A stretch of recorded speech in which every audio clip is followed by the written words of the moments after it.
Oh, I didn't see you guys there. Oh, I'm sorry. I didn't see you guys there. Sorry. I was just polishing my trophy. Oh, sorry. I didn't know to expect you guys so soon. Sorry.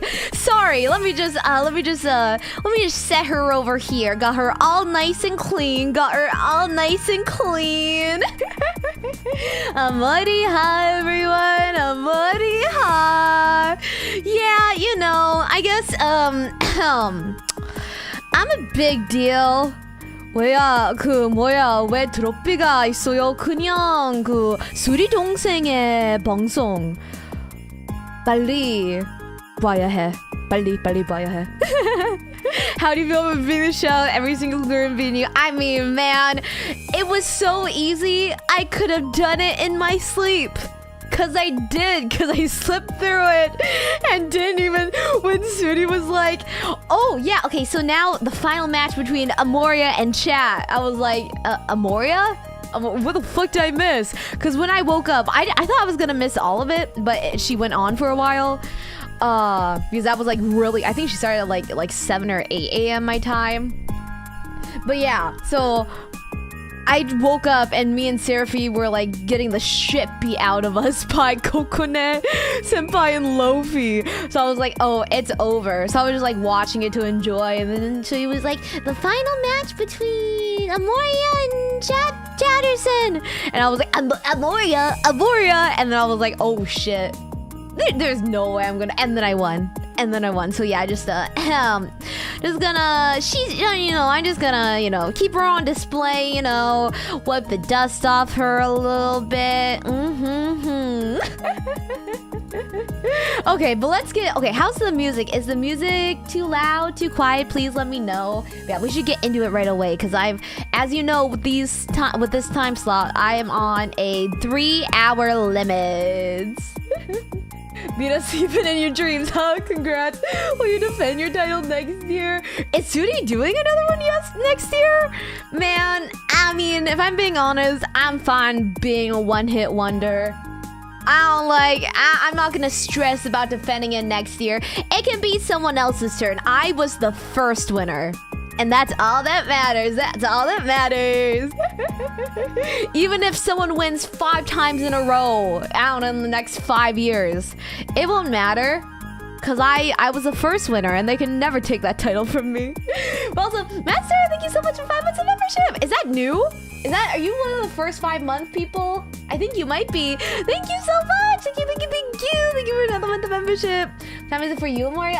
8 p.m. I always start these this time slot at 8 p.m. I usually start at 11 a.m. or 8 p.m. unless I'm doing a collab, which sometimes I do it a little bit earlier. Another Seraph in the Ring Vocaloid signing. I literally, when Sudi told us me and Seraphi were gonna be doing a tag team, I sent the link of the song and I was like, damn, this song that people want us to cover, like, it's literally coming true. Yeah, unfortunately, I'm broke. I mean, I think it would be a good song for the both of us. It's not when we sing it. Girl, I am so broke. I am funding 2 little things I'm doing. I'm funding all out of my own pocket. I got no money for another one. I cannot financially contribute and I got you, homie. I'm actually putting off one of the things because I'm like, that's a lot of money I'm about to drop in one PayPal transaction. That kind of hurts. Where the FAs were worthwhile. I mean, to be fair, I've been pretty, like, I think my total expenditure this month will be like definitely less than $2,000. I didn't keep track in the first few days, but I know, like, I bought like furniture and stuff, and then I had to buy, but yeah, like, honestly, my budget is like $1,500 a month. That's kind of what I'm saying at. I'm gonna be a little bit higher this month. Yeah, just because it was like literally my first month. That's all including rent. Yeah, my rent is only $450 a month, I think. It's 600,000 won, so yeah, my rent is only $450 a month. Living in Korea is pretty cheap. I mean, it has gotten more expensive compared if you were here like 10 years ago, because inflation's hitting fucking worldwide, man. But it's still extremely cheap. It's still extremely cheap, so yeah. So I'm trying to stick to like a 2 million won a month budget, which is like $1,500-ish, 1,500, and then have some wiggle room and stuff, but yeah. Anyways, so this is Life After Magic. This is a visual novel about a group of magical girls who saved the world and then had to go be like adults with like 9-to-5 jobs and minimum wage and like service industry jobs. But now they got the gang back together because their magic is running out. So yeah, it's just like a cute little visual novel. I'm not sure how long this game is. I think maybe we'll possibly be able to finish today. That's what I'm aiming for. But yes, let's start. Nocturne! Thank you so much for 10 gift memberships! Thank you! If you received a gift membership, please make sure to thank Nocturne. Thank you so much! Thank you! Nice gift. Nice. Thank you! Thank you so much! Thank you! I really appreciate it. Okay, good way to start the stream. So let's get into it. Wah. Alright. So yeah. Oh yeah. So we ended on Christmas. So yeah, there's quite a few characters, but we're kind of aiming for Ada. So I'll show you. Oh wait, and this is us. This is Amoria. This is us. Okay. Oh god, the music's so loud. I didn't have my earbuds in. I climb out of bed, dreading the workday ahead. It's freezing this morning, and is that snow? I haven't seen snowfall in years. Alistair prods my leg sleepily. Oh, and this is our magical companion, who we used to talk to. But now, the magic is gone, and he just meows. So it's like the Japanese ending, or it's like Kiki's Delivery Service, but hopefully it won't be the Japanese sub ending. Hopefully it's gonna be the dub ending. I fucking hated that decision. Meow. I can't understand him, but somehow I think this is cat talk for go back to bed. Oh, also I missed it. Did people say the volume was good? Please let me know if the music is too loud or too quiet. Alright, it's Christmas. I don't have anything special planned, so I spend the entire day watching terrible Christmas movies with Alistair. The hours fly by. That's it? Okay, I was gonna say, that's literally it? Suddenly, I hear a knock at the door. Huh? Who could it be? Ada. Maybe Santa's come to visit you after all, Alistair. Alistair looks excited for a second, but plays it off.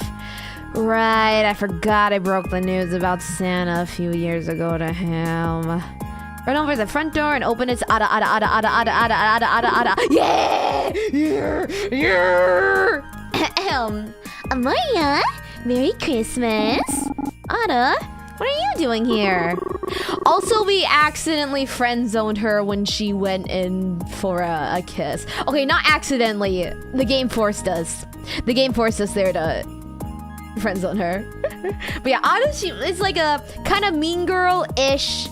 Not a mean girl, but like bordering on mean girl, but like not really, you know, it's complicated, but like it's mean enough to be hot and not like my feelings are hurt. Hey, I'll get a Merry Christmas back. Not even Happy Holidays. Sorry, Merry Christmas, but seriously, did you walk here in the snow? In heels? You should come in. I bet you like that. But nah, I'm here to drop something off. Hands me a flashy present with a bright pink bow. For you. Huh? Ada, did you give me a Christmas present? I have to run. They have me doing a live performance of Eternal Rain for some TV special. It's a special holiday rendition. Anyway, enjoy. Ada, wait. You ran off. I opened the present to find Ada has gifted me a brand new music player along with a CD she burned some songs on.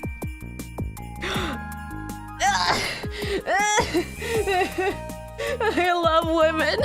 I love women so much. I love girls. songs that remind me of us is written on the plastic. If anyone gifted this to me, I'd like literally cry. I want to cry, and like Ada's not even fucking real. She's not even real. This is so. Ada. I should tune in on special TV later. Huh? Someone else is coming. Miranda?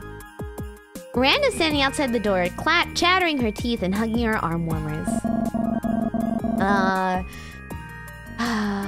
What's your voice? It's like, hey, Maria. Glad to see you home. I was worried about showing up unprompted.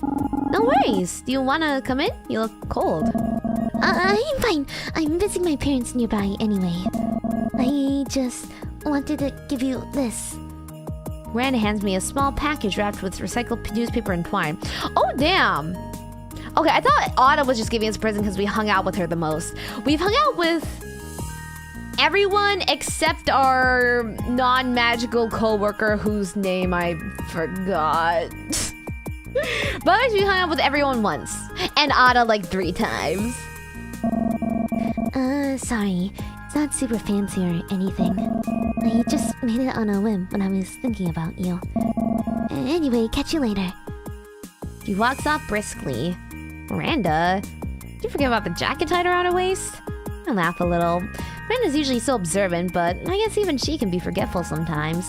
I unwrap Miranda's gift to find a small wooden figurine. It's highly detailed carving of Princess Sentinel Starlights. I got my signature pigtails from back then.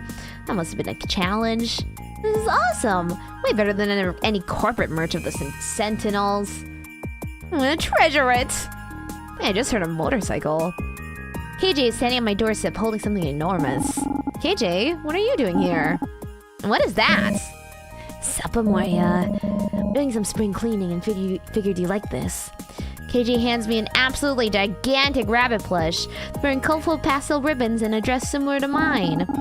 KJ, this is huge! It looks brand new. Also, it's Christmas. You obviously aren't doing spring cleaning. Yeah, you caught me. Well done, Sherlock. I just saw this for sale the other day. You like collecting stuff like this, right? Plus, kind of looks like you too. Real cute and goofy. Goofy? And cute? I roll all the way here with this rabbit on my arms. Must have looked like a total dork. Sorry I got some snow and road salt on it. My bike doesn't have side bags. KJ shuffles around awkwardly.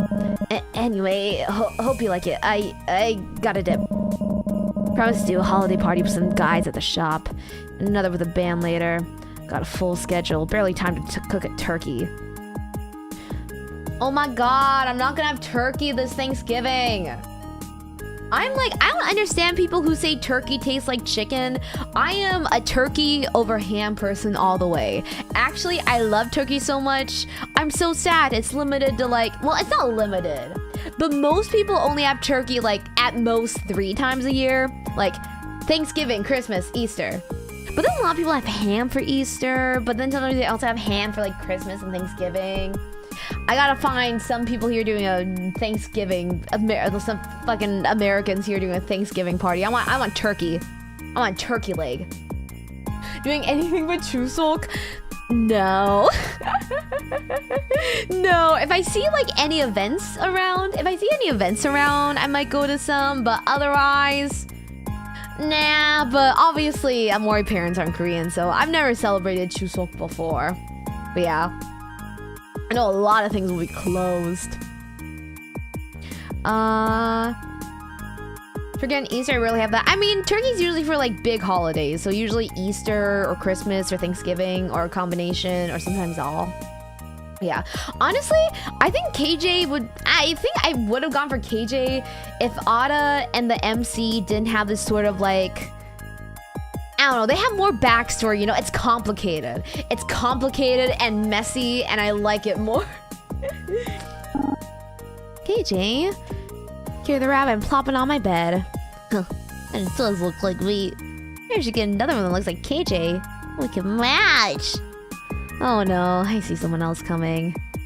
So where? Merry Crit! I close the door. Sorry, Amaria's not feeling well today. Open up! It's an emergency! Ugh. Merry Christmas! Right, thanks, Solar. Merry Christmas. Ho ho ho, you're very lucky. Santa Blaze is here to give one very special girl a very special gift. Solar pulls out a rectangular gift box out of his jacket. Behold! Now, I'm sure you're wondering what's inside, but Solar drones on about what's inside the box, but I already know what it is. Bunch of soul cards. I would know because that's the only thing he ever gave me when we dated. I said cut him off now. He's practically yelling now, and I don't want any noise complaints. Solar, this is so appreciated. I can't wait to open it. So thanks for stopping by. ha, you're very welcome, Amoria. I'm a little sad you haven't invited me in, but I get it. You've always been on the shy side, and I grabbed the box from his hands. Right, anyway, see you later. God damn it. This wasn't... Wait, so why didn't... Who the fuck be missing? Me, Ada, KJ, Miranda. Why didn't the oh my stars, why didn't she visit me today? We've hung out with her once. What? Why didn't she visit me today? Neville, there's a card inside. Seems to be custom made. It's me. Princess Sentinel Starlight, painted sloppily with markers and acrylic paints. It's actually kind of sweet. And there's something to be said for Solaire sometimes. I go to read the description, and it says Solaire Blaze's ultimate sidekick. Throw the card in the garbage and move on with my day. Got Solaire a Christmas. Thanks, I hate it. Xmas gift. Got an achievement for that. It's already time for bed. Well, time of work was nice while it lasted. When I finally get to sleep in. Another glorious day in work purgatory. We just can't seem to get breakthroughs figuring out what's happening with our magic or Alistair. But capitalism calls and I must answer. I get settled in behind the cash register when I know it's Ada coming. Ada, what are you doing here? Another day, another photo shoot for the line. Oh, that made you come here to see me. That's just a perk of the job. Bang! I mean, bang! Damn, what's this fucking music? There's strange noise coming from the back room, then an awful moaning sound. Hey, you guys are on the clock. You guys are on the clock here. This is a public space. This is definitely creepy. What the hell is that? Is there a dying animal in there? I have no idea. No one should be back there right now. Well, what are you waiting for? Go see what it is. Okay, Arda, you maybe I should, you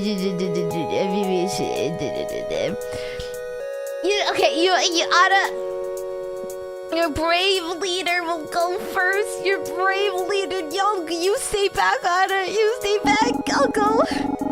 Not coming with? Almost idol scared someone may think she's a lowly retail employee. I'm not scared. This is just your job. Creep up to the door that says staff only in big letters. The strange moaning's getting louder. Oh God. Open the door and find... Please. Oh my God, you're fucking fine. I thought you were gonna show up with like a stab wound or something. Sitting on the floor, surrounded by sample packs of the sentimentality line. Her pockets are stuffed. Okay, maybe she is weird. Odd. Her shoulders are slumped in exhaustion, but there's a wild desperation in her eyes. Fuck. She has like a valid... Oh, jeez, Amoria. I didn't... Like, but softer, like... Oh, jeez, Amoria. I didn't, like, expect you yet. What are you doing in here? Just, like, organizing. Looks like you've completely undone any... looks like you've completely undone any organization that might have been. Lise turns to Ada, finally noticing her presence. And, is that the celebrity retired magical girl who's peddling her fame for a makeup brand, ostensibly for charity? But probably more aptly about a deep sense of purposelessness in her life so she craves attention and validation? What the fuck? Please! It looks like she might throw Lise their store's display windows. What's going on with you? Are you okay? Is she okay? Fuck. I give you such a difficult voice. I'm sorry. I'm just like so tired. It makes me cranky and say things I shouldn't. He pulls me aside and tries to whisper. You should be careful around her. Magical girls. I don't think they care what happens to us regular people sometimes. And she seems scary. Please, doesn't like you. Maria, could you cover for me today? I think I need to do something by, like, myself for a while. Bye. She's getting corrupted by the dark magic that we don't even know fully exists yet. Please, you weren't even. Lise rushes out of the store. On the schedule for today. What's all that about? I don't really know. She's never like this. I'll need team meeting once I'm done with the photo shoot. You better be there. I will. Ada heads off to find the photographer and their crew. Stand dumbfounded. Everything keeps getting stranger and stranger. But I don't have a lot of time to think about it. Customer comes in demanding to see the sentimentality line. Time for work. Is it time to retire yet? Hey, welcome to Glamour Pop. Is everything okay? I've been in that office my whole life. I waste my life away in sales, trapped in that awful cubicle. I wish I was a magical girl instead. Customer seems awfully down.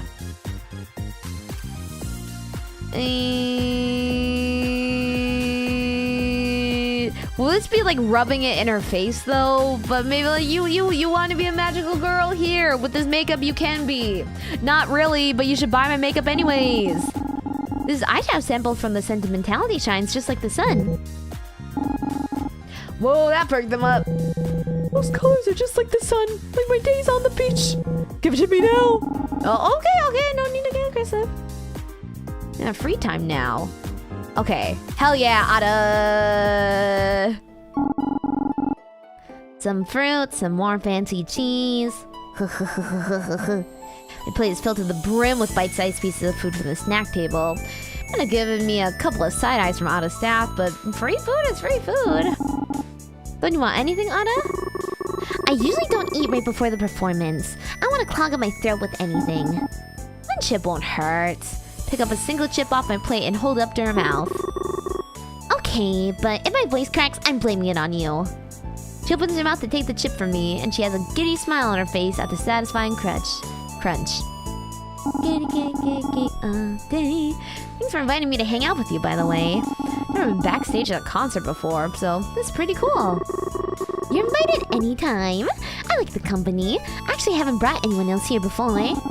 That explains why they were so suspicious of me at the door. Why don't you invite... You hate him. You hate them. I think you're okay with her. I don't think you like her. That's your boss. Well, I'm curious more about Annalie. We haven't heard much about her. What if you invited Annalie? Seriously? Why is Annalie the first person you think of?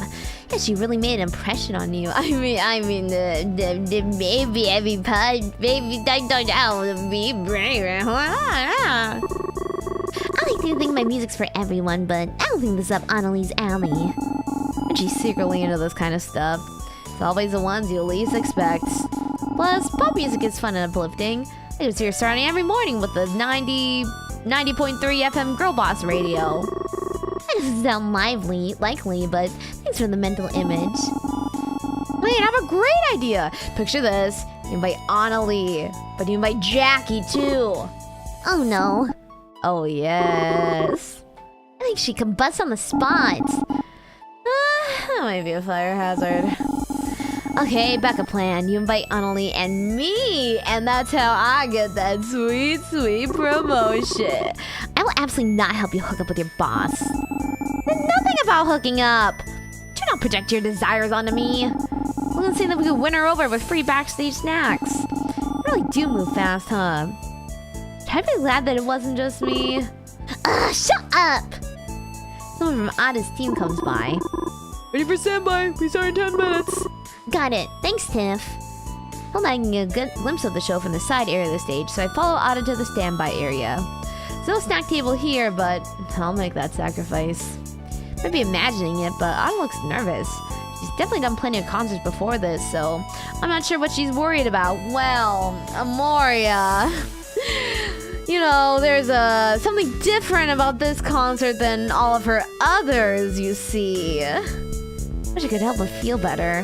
Without warning, I wrap my arms around Ada and give her a tight squeeze. Must have caught her off guard because she lets out a tiny squeak. Hey, you got this. Yeah, thanks. As I move back, I notice a dark speck on Ada's cheekbone. Oh, hold on, there's something on your face. Mascara flake or something? Stay still. Swim my eyes and lean in closer. I can hear Ada's breath hitch. Use the tip of my finger to gently brush the speck off of her skin. Got it! Your makeup looks really pretty, by the way. Just knows all the different colors in your eye glitter. Thanks. Are you done now?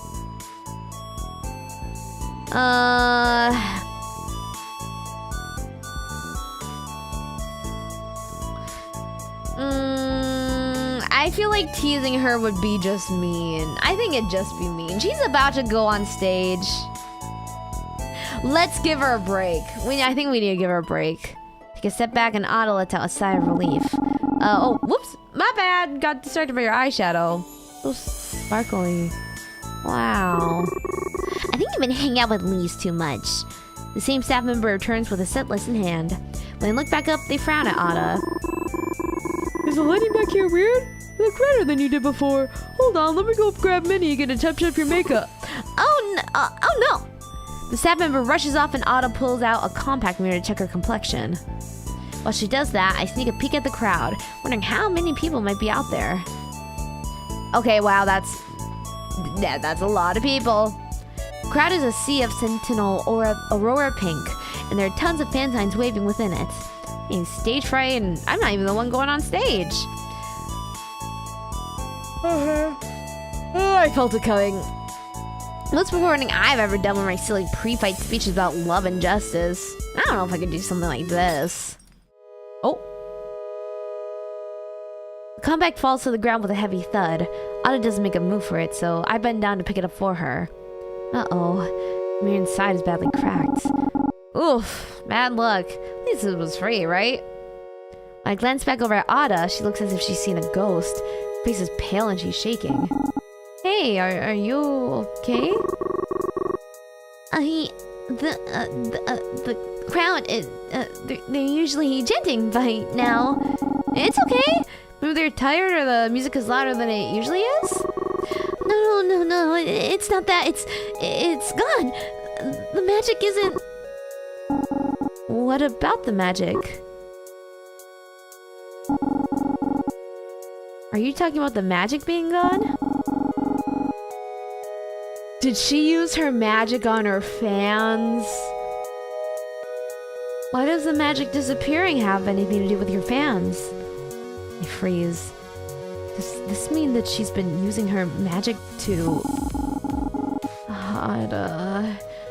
Oh no, please tell me you didn't do what I think you did. Ada! Oh my god, you really did it? Been using your magic on your fans to make them like you more?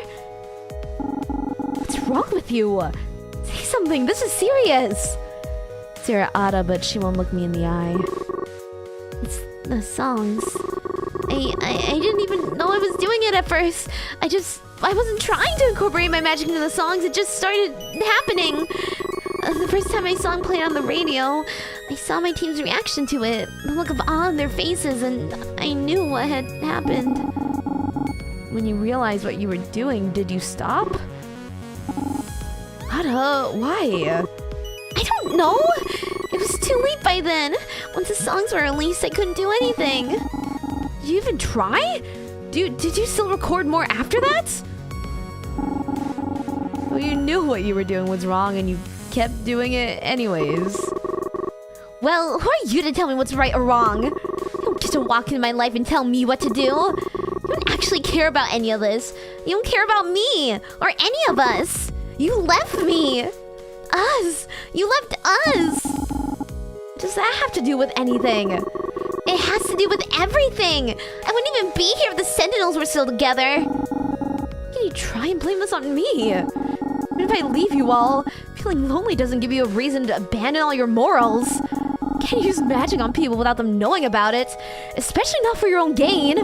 That's literally what evil villains do. No better than whoever's taking your magic away. She grimaces at that, but she doesn't try to argue with me anymore. All that stuff about protecting magic because it's our duty. That was all bullshit, wasn't it? You only wanted to protect the magic so you can keep deceiving people. That's not true. You're pretending to care about all of us too? No, of course I care about you all. If you did, you wouldn't hide something like this from us. What do you think Jackie is going to feel? She loved your music. Now she's gonna think that she was being forced to like it. Who knows how many more people are gonna be hurt by your actions? I didn't want to hide it. I didn't want to hurt anyone with it. Ada, stop. You need to fix this immediately. Start to storm off, but Ada calls out to me. Wait! Please don't tell the others about this yet. I'll fix this myself, but let me tell them about it when I'm ready. Fine. I won't mention it to the group. We have too much of our plates right now anyways. But you still need to do something about this. I will. I'm sorry, Amoria. I'm not the one you need to apologize to. I leave, and this time, Ada doesn't call me back. Damn! Damn! Damn! Holy shit, damn! Amoria wouldn't do that to us, right? Right? I mean, hey, magic's magic! Magic's magic! Listen, is it deceiving people if it's part of you? If you're just using your assets, using what you were born with? Listen. Ada's getting her bag. I kind of respect it. It's a little messed up, but girls gotta do what girls gotta do to survive. I'm not gonna crucify her for it. I respect her for it. I have some respect. I have some respect. Later on, I found out the concert was canceled at the last minute, claiming that Ada has emergency health issues. For now, can't really do anything but wait and see what she decides to do about this. What a mess. Who should I go hang out with now? No one, damn. We hung out with Jackie once and Miranda once. Let's go with KJ. I'm not super that into Jackie or Miranda. They're fine, but not super enough to like want to hang out with them alone. Curious to learn more about KJ, so I give them a call asking if they want to hang out after work. I get lucky and catch them with a couple of hours to spare. We agreed to meet at the mall by Glamour Pop and do some window shopping. Certainly can't afford anything right now. Hang around the mall for a while, playing Snake on my game pal. The register is pretty low, but yet I can't beat it no matter how hard I try. But this time will be different. Get a coffee and hunch over the screen. Pro gamer time! I'm actually doing well. The coffee kicked in. Become the Snake. I know Kung Fu. So close to beating my high score. So close. So wrapped in my chopping squares, I didn't even know it's KJ till they tapped me on the shoulder. Ah! See, the brave Starlight hasn't lost her edge. No nasty villain is gonna get the drop on you, huh? It's so funny. I was concentrating on something. Sure looks important. We look down. A blinking game over mocks me. 10 points short on my previous best. No, my high score. Sorry, Amoria. I didn't realize it meant so much to you. It's okay. I will never recover from this. Alright, let me make it up to you. I'll treat you to something tasty. How's that sound? Snacks, huh? Could help me recover from this deeply traumatic experience. What can I get you? Name it. Why the fuck would we get cereal or champagne and ice cream? December? I mean, sure, whatever you want.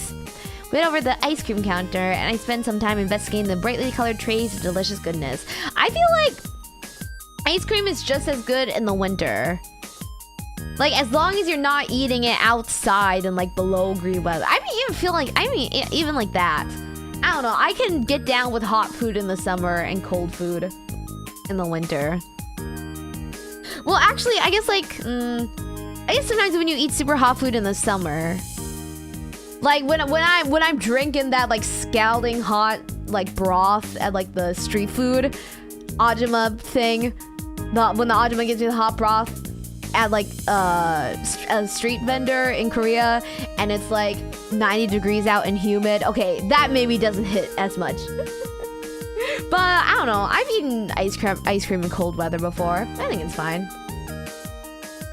Order 3 scoops of the most intense flavors I can find. Orange soda, nuclear sour candy, and chocolate galaxy. Actually, this monster probably has enough sugar in it for artificial ingredients to send me into space. Yeah, this hit my system harder than the coffee. My hands are shaking. You okay there, princess? You look wired. Bro, this game we discovered it early on. I mean, okay, that joke was funny last stream, but this is a game made by like a very small new team, so that joke was funny back then, but from now on, yeah, let's leave that in the past. Let's leave that in the first stream. I can see through time. What being on drugs feels like? I really don't know. It's kind of scary. Help me. KJ holds my hand. Huh? You'll be fine, dum-dum. Maybe take it easy next time, huh? Snack in hand, we take a little walk around the mall to see what's up. A bunch of stores have closed, including some of our old favorites, but a few good ones have stuck around. Out of the corner of my eye, spy a local Hot Topic, a store for goth and punk fashion. Lots of plaid, band t-shirts, piercings, and loud music. Kind of store I've always ignored, but I'm here with KJ. Kind of curious. I can see you staring, you know. Me? No, never. You want to check out Hot Topic, huh? Now that you're here with me. If that's okay. Because it's less intimidating than going in by myself, you know. Intimidating? Why would it be intimidating? It's a clothing store. Like, I don't know. Maybe a loud and aggressive atmosphere. For real? You think you're gonna get yelled at or something? Come on, let me show you.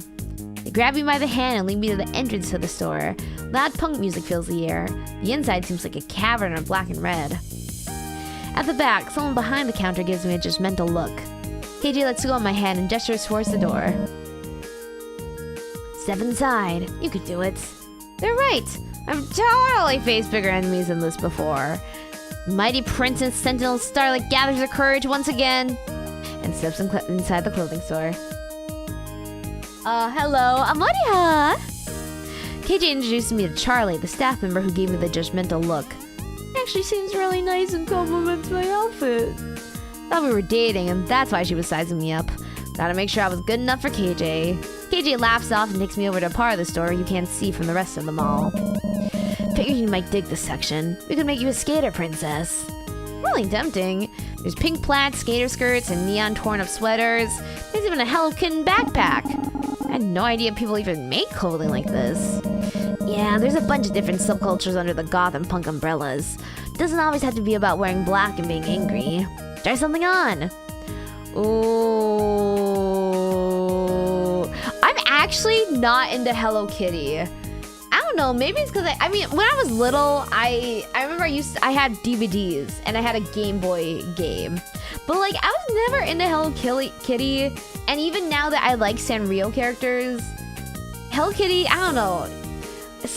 Kitty, I'm really sorry, but you're kind of a basic bitch. You are kind of a basic bitch.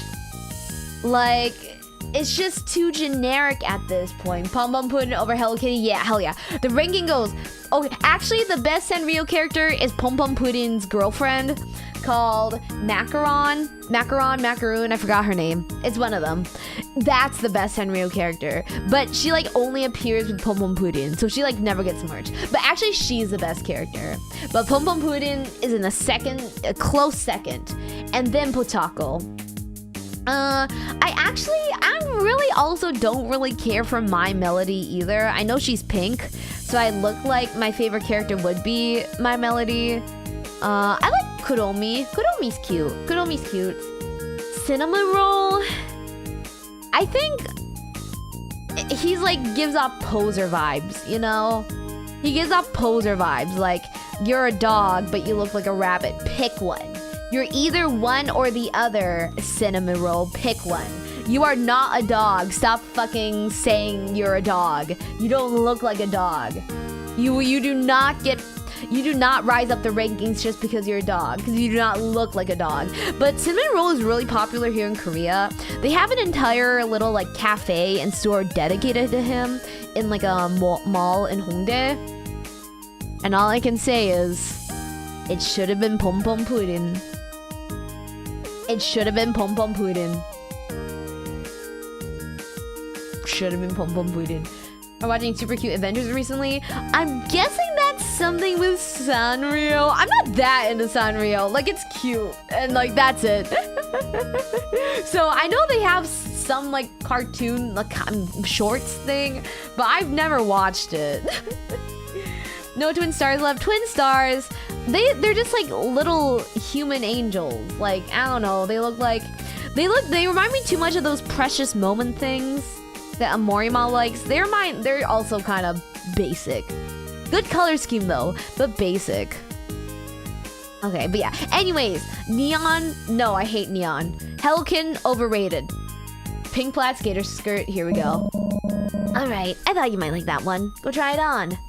After a few minutes in the dressing rooms, I reappear to model the skirt for KJ. The high waist has a nice cinch to it, and the rest of the fabric shoots out with pleasing floatiness.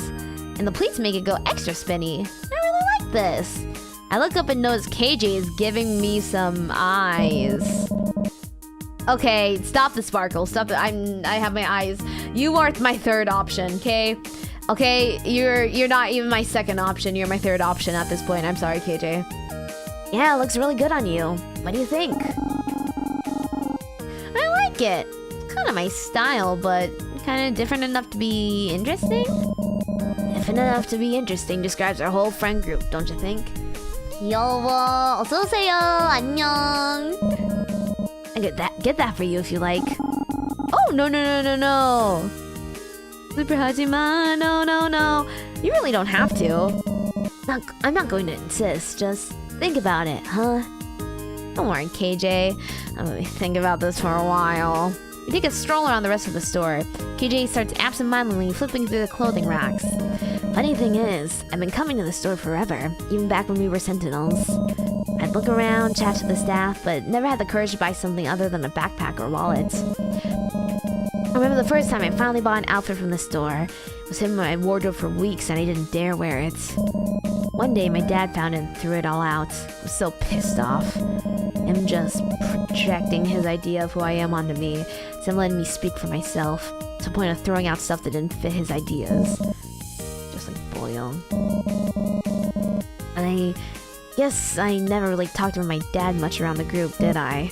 There isn't that much good to tell. KJ. It's alright, like, maybe I shouldn't be talking about this stuff right in the middle of a hot topic. I'm a hopeless goth romantic, but not like that hopeless. Take a stroll through the rest of the mall, but nothing really takes our interest. I can tell KJ is deep in thought, but trying to shake it off. We're gonna be hungry so we can sit down together for a while. We had a Mr. Burger and just order some fries and a cola. I'm sorry we don't share a lot of interests. It must be pretty dull to hang out with. Huh? Why would you say that?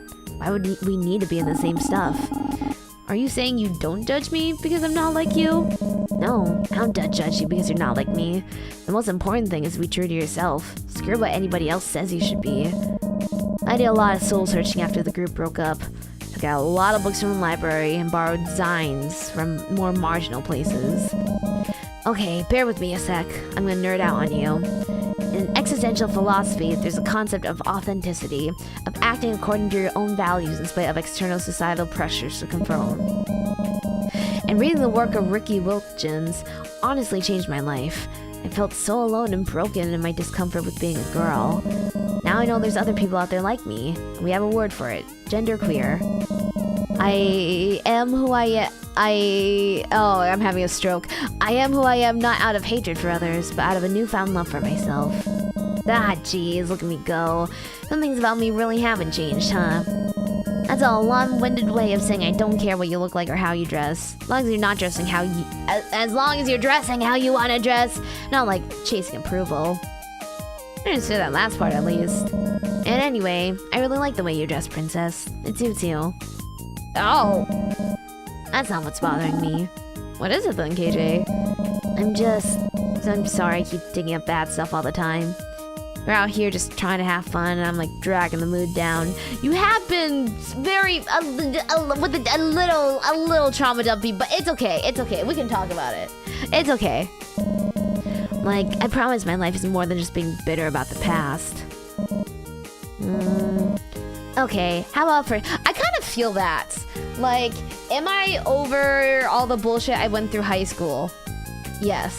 But whenever I meet up with Magical Academy, a Mori friend, just because she's the only person I talk to that's like from that era of my life, like I gossip and complain so much.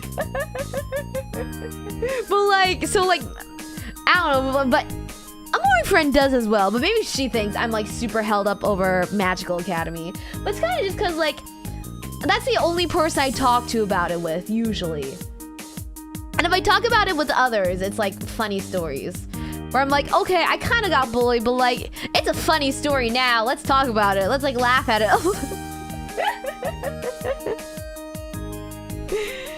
So yeah, I bring up my bad experiences at Magical Academy more for like fun. Be like, yeah, this happened. Yeah, kind of funny now. Than to like be super torn up over it, you know? I try not to be. I'm definitely not one of those people that peak in high school and like always talk about the glory days and stuff. But I also try not to be someone that really holds on to it, because those people can be annoying as well. Like, yes, you got bullied in high school. It was a hard time, I know, but it's been like 5 years. You gotta move on. You gotta move on. That you're a strong person. I mean, what else was I gonna do? Kill myself? Okay, how about a fresh start? My band is playing on the 27th. You wanna come watch? What? You could finally introduce you to some of the other friends I made over the last couple years. Been a bit cautious about mixing my friend groups, but you know, you're talking about your down days with friends and bottling up. I mean, I wouldn't call them down days. Like, I'm not bottling it up because I'm like upset about it. But it's kind of like, I mean, like, when I'm meeting friends and new people, it's like, I don't know. Yeah, important. Usually it comes off, like, usually something about Magical Academy or, like, friends or, like, stuff like that comes up. So that's usually the only time I bring it up. Moria, it's longer than expected. Amoriha, good morning. Fine, I peaked at conception. It's fine. I peaked, in, like, 1st through 4th grade. After that, it was downhill. Now it's gone up a bit, but I don't know if I'll ever be able to match my popularity between 1st and 4th grade. I think I peaked. I think that's my peak. But it's fine, as long as I can get close to it. Oh, I've been a bit cautious about mixing my friend groups, but you know. You've been a big girl today. If you can step... You mean your father peaked at conception? My birth father got my birth mother pregnant when she was like 17. You've been a big girl. You can step into a hot topic all by yourself. With my help, maybe you could also step into an alternative music venue. When people anytime people try to make like weird jokes about Amori parents or comments, oh man, I have the adopted card. I have the ultimate trick card up my sleeve. I have the ultimate trick card up my sleeve. You wanna make a weird joke about Moripa? Joke's on you. I have a blood birth Moripa that I can use in his place. I'll think about it. Great. Just whatever you want to do. whatever you do, remember to bring earplugs. It's gonna be loud. Poor Echo. Walked right into it. She walked right into it. The ultimate trap card. I know. There's like an instant KO. Instant one-hit kill. Instant. It's a good trick to have up your sleeve. It comes in handy more times than you would think. 사랑스러운 어머니님 쓰담 고마워. 27th. Bring earplugs. Got it. Okay, so we have to hang out with them tomorrow then. KJ gives me another big hug before we part ways. I'm gonna invite to see a part of KJ none other of the Sentinels have seen before. I learned about KJ. More I want to know.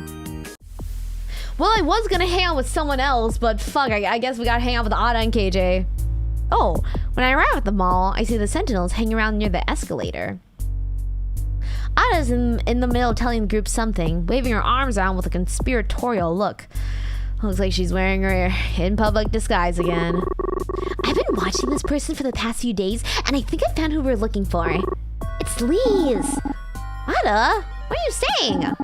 My work wife? You saw how weird she was acting up this morning. Do you really think that's not suspicious? Come on, even you aren't that dense. I mean, now that you mention it. Well, at work she's also been complaining a lot about magical girls. I want more to do. Oh, I finally got a cup. There's this really cute, it's a cafe called Koriko Cafe.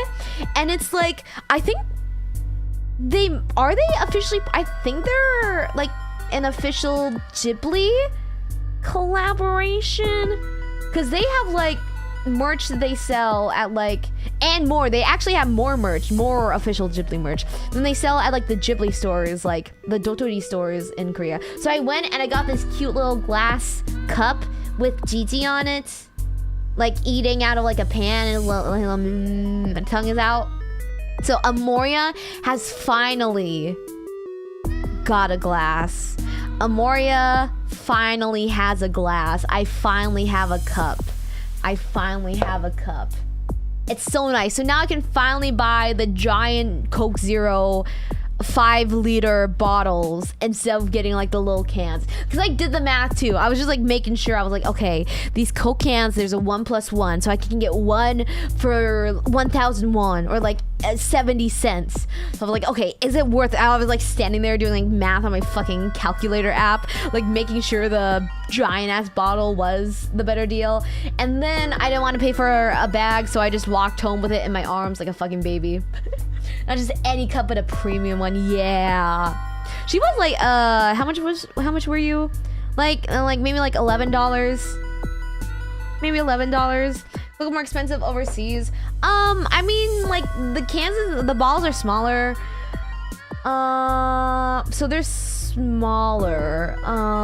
The 5-liter bottle was 3,900 won. So that's like $3-ish. About $3, maybe a little bit more than $3. So yeah. So I'm not actually sure, cause again, when I go, I don't really look at prices. Sometimes I do, but a lot of the times, like, you know, I live with Amori parents, so I don't really look at grocery prices. But yeah, the Ghibli stores are so cute. I want to go back because they even cut Moria for the occasion. Where is she? There we go. For the occasion. Renolam, thank you for the shilpa. Thank you. For the occasion. She's really cute though, but yeah. And also they have these like, they have these like milk cap, I don't know what they're called, they're like milk cap pins. So they're these really cute pins that are designed to like kind of look like milk bot.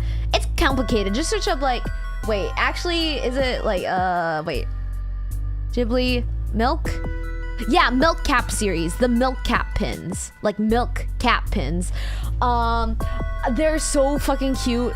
And I got one because for those who don't know, I really like, JR, thank you so much for another month of membership. Thank you. I really appreciate it. Thank you so much. Thank you for coming back for another month. Thank you.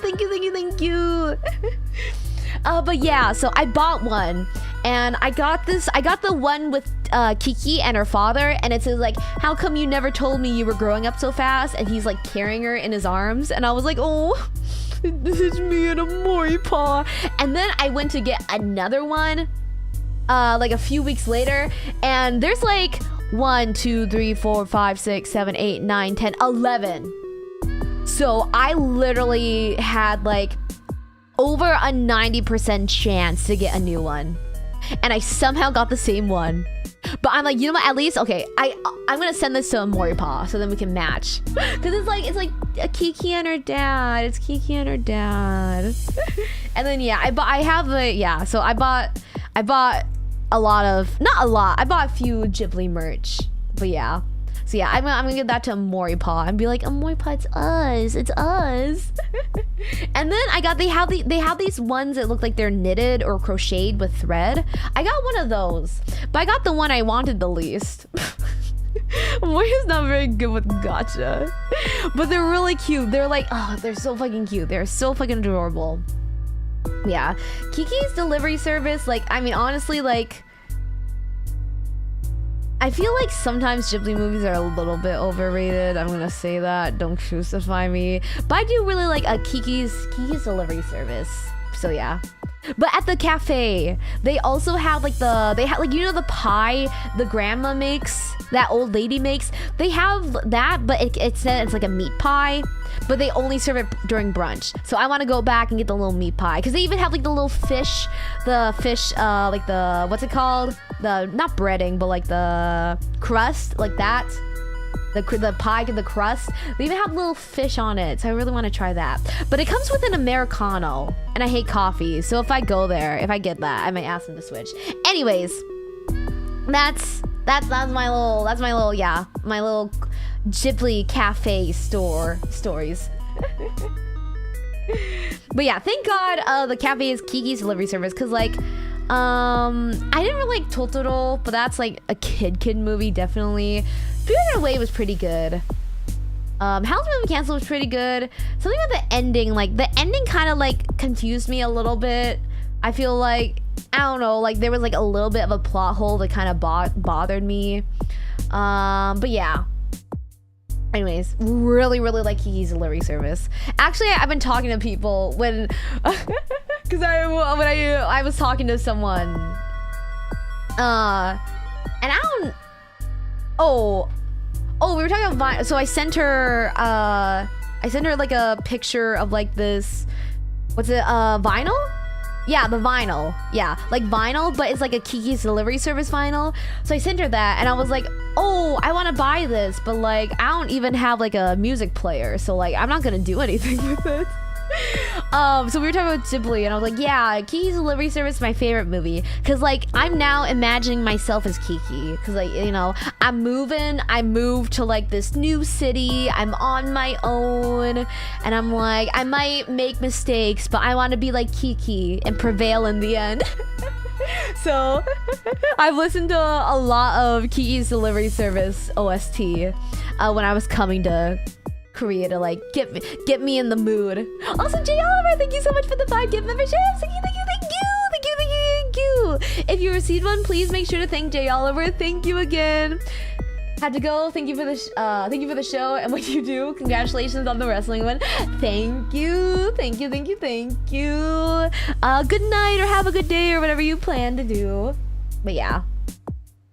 So tried making that pie roll. It was pretty good. I would try that because isn't like some pumpkin fish pie. I would still fucking try it. But I think the one they sell at that cafe is just a meat pie. But it's kind of like out of the way. It's kind of like a little bit of a walk if I take the subway. So yeah, I'll get there. I'll get there one day. Maybe I can find a friend to come with me. Now you just have to do random odd jobs as a witch, streamer, and other thing that I probably can say, but I don't want staff to get mad at me. But I'm not gonna be able to do that until I get my residence card. So I'm probably not gonna be able to work for like another month, which hurts me. really, really deeply hurts me. But anyways, okay, we'll get back to the game.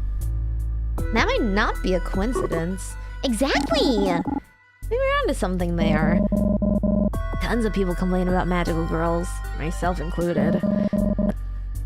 That's not enough evidence to say it's her. Okay, I'm not 100% certain it's her, but she's hiding something.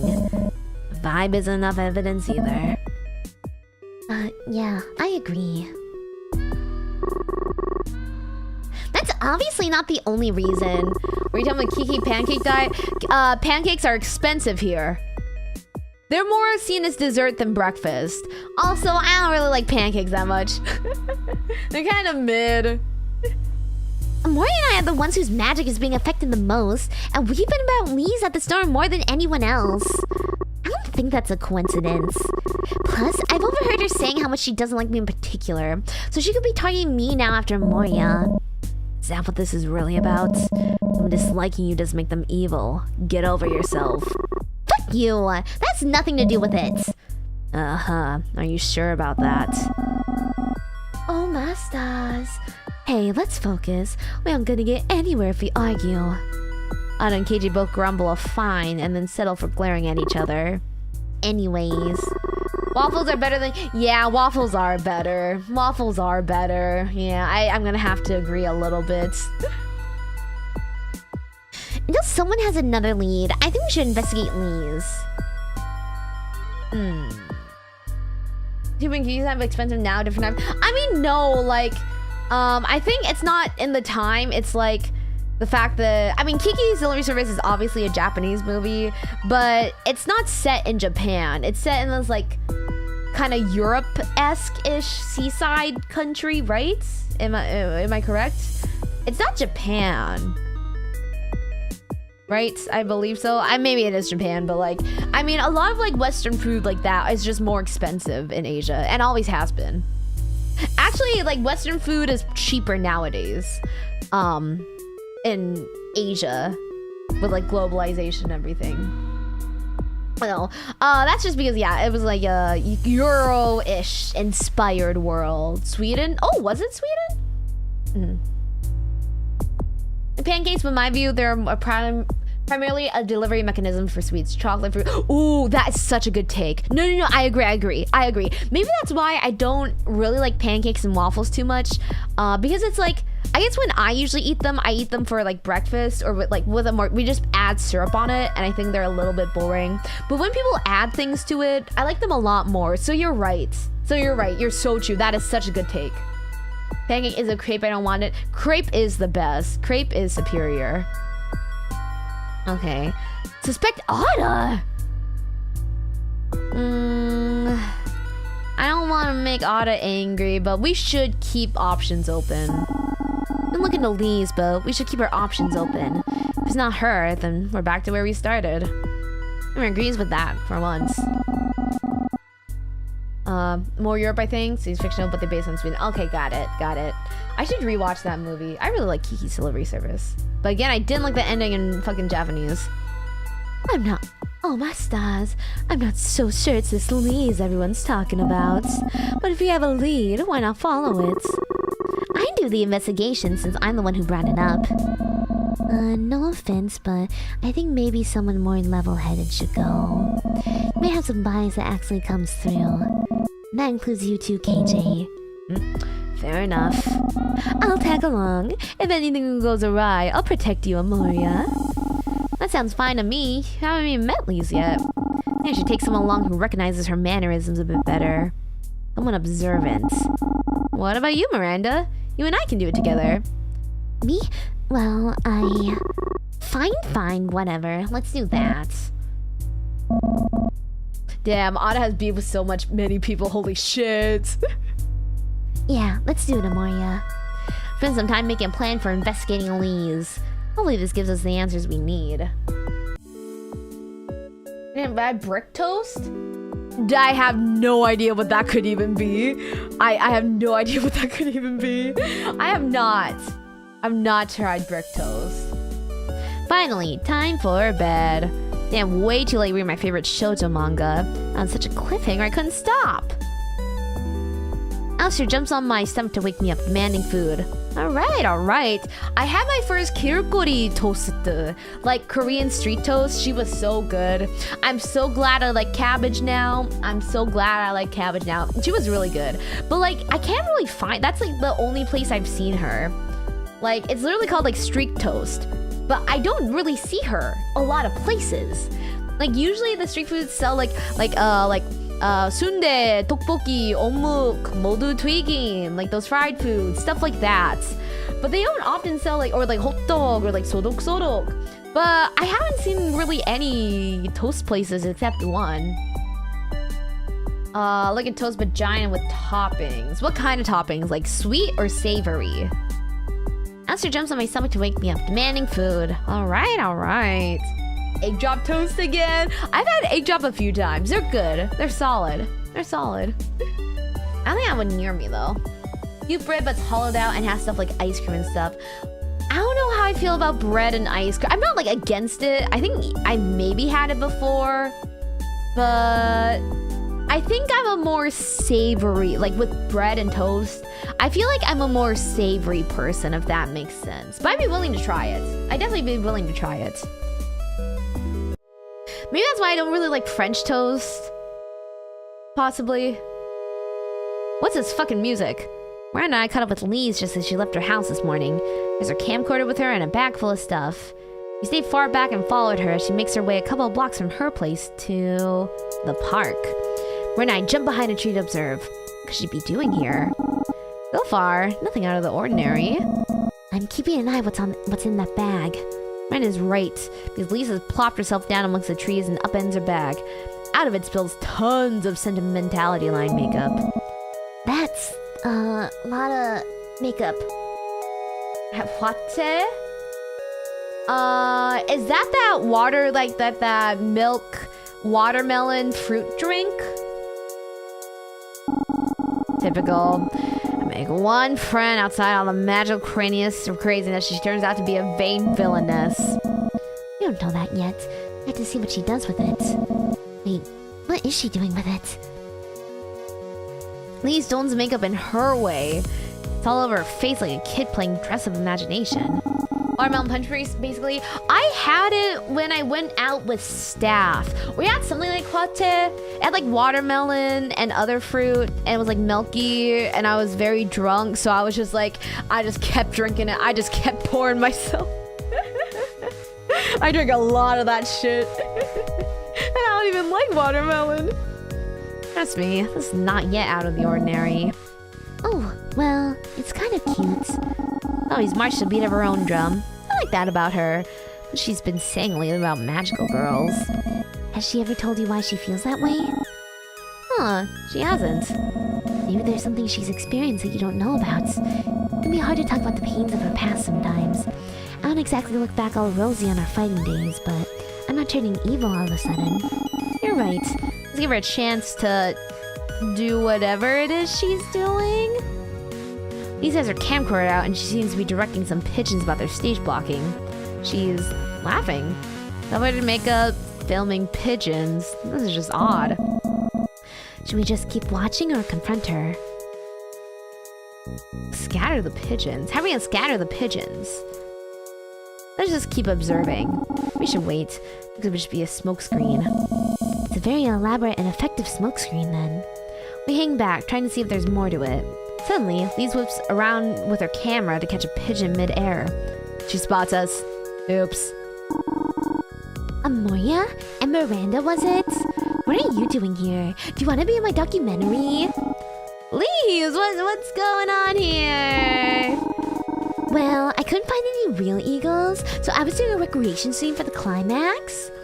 Lise's energy burns with passion, but her eyes are a bit wild. Lise, you're just... My neighbor got home. Hey, neighbor. Hey, neighbor. Hey, 동네 친구? Is that neighbor? Hey, neighbor. Hey, welcome home. Welcome home. 어서오세요. Tadaima. Lise, you're just making a movie? I used to make them all the time when I was a kid. I'd pretend I had a camera and I played every animal and the documentary host, but it was great. It was the happiest time in my life. Well, she's not vying for world domination, but this is still extraordinary. Bend down towards the sentimentality makeup. Why do you need all this makeup? Don't touch that! I need it. I need to turn myself into the animals. Miranda leans closer to Lise. I like what you did with your makeup. Lise calms down. She smiles widely at Miranda. Really? Creative and cool. I did stuff like that when I was little too. You did. I really miss those days. I was happy, carefree, running around in the state park where I grew up, learning about ecology and animal biology. Ecology. Fuck. From my parents. I keep remembering those days and wanting them back. And I'm so tired. I'm so tired of being me. I'm so tired of worrying about the future. I just wanted to feel light and silly again. Tears start to stream down Lisa's face. Oh, jeez. I don't know how to explain it. I know it's probably dumb. No, it's not. It's just, it's not dumb at all. Really, it's like, I know how that feels, Lise. And I'm not always so good at talking about it either.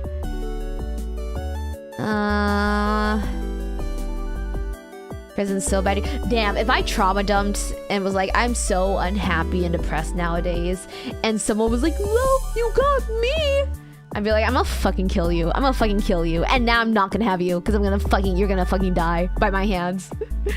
I miss the past sometimes too. You do? Yeah, I'm powerful. People relied on me. I helped people. And it was tough and the expectations kept mounting. There'll always be part of me that looks back and misses those days. I keep thinking about them lately too. These looks relieved at being understood by Miranda and me. Thank you. Thank you both. I think I feel a little bit better. Miranda looks at me with a curious face as well. But she doesn't hear me talk about the past that much. Miranda pulls me aside. I think we can definitely rule Lise out. We'll tell the others at the hideout later, but I think for now, you should walk Lise home and make sure she's okay. That's a good idea.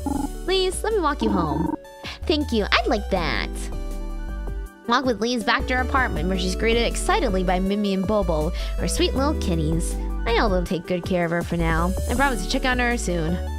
As I leave, I know we've answered one question, but now so many more are popping up. Is connected to magic going away? The customers at the store acting weird? What's all behind this? More than ever that we can't leave this alone. I want to protect Lise, my team, and everyone. Because my gut is telling me the worst hasn't happened yet. Time for work. What are Lise up to? Welcome to Glamour Pop. Huh? Yikes, is that order coming from them? Can't be bothered to take care of myself anymore. It's too difficult to bathe, too difficult to brush my teeth. Are you looking for soaps? Maybe deodorant? Customer's looking insecure. If she's looking insecure, maybe not deodorant or body wash, then maybe perfume? Hey, for now, maybe we could try this perfume? It smells nauseating, just like me. I wouldn't say that. Be kind to yourself. They left. There's some people you can't please no matter what. Oh well, I have free time now. Fuck. Okay, bubbly body wash? It's bubbly, it's fun. Smells like baby powder. Reminds me of my infant daughter. Right? It's that nostalgic smell. Wait. Totally ran off with the product. I'm in big trouble. Oh, so is it all just bad? Is it all just bad? Yeah, I guess there's just some people you can help. But, oh, so that means we can only hang out with one person. We told KJ we'd go to their concert.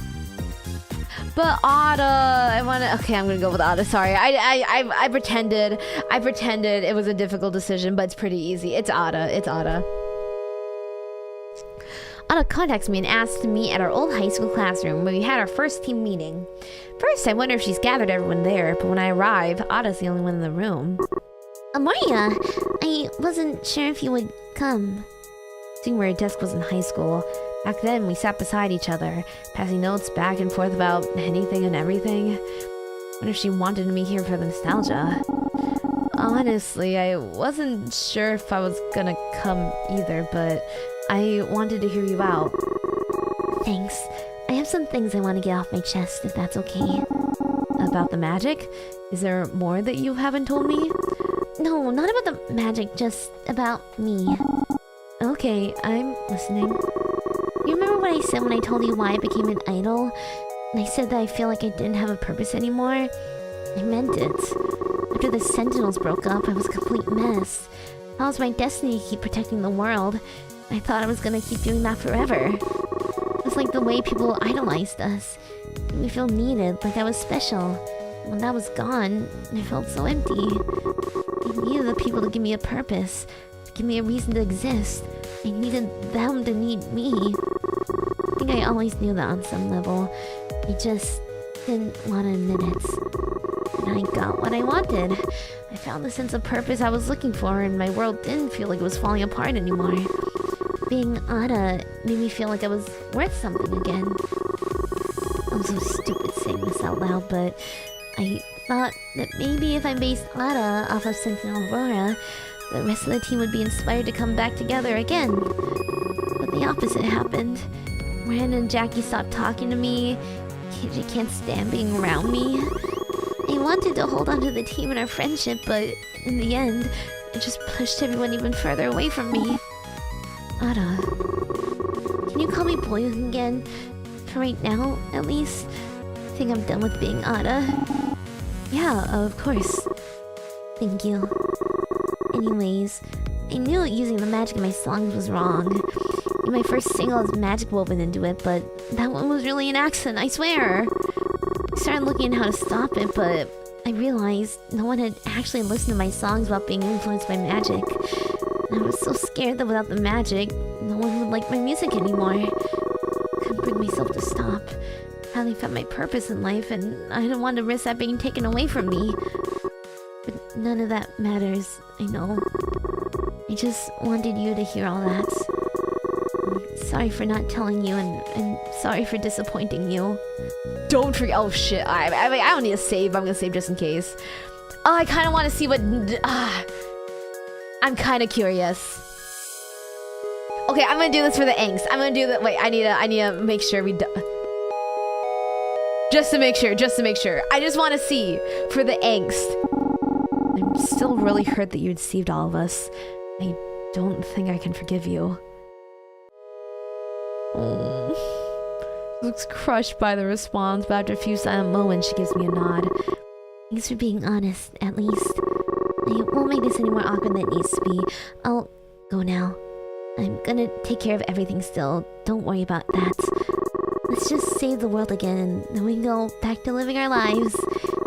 But I'll always be here for you if you need something, okay? Same here. Even if I don't forgive you, I still care about you. Well, see you at the... Oh.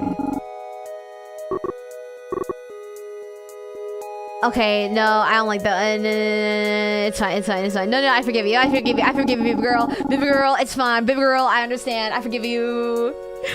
Can speak for everyone else, but I can tell that you feel guilty about all of it. As long as you come clean to everyone, then I can forgive you. Boyoung gives me a soft smile. Thank you, Maria. I won't let you down again. So what are you going to do? Well, first off, I'm gonna stop being an idol. I'm sorry. I know how much you love to sing. Maybe I'll start a scandal or something to break out of my contract. That would be a fun way to go down. Although, when the truth about the magic is revealed, maybe they'll break the contract themselves. What about the songs? Fortunately, I don't have as much power there.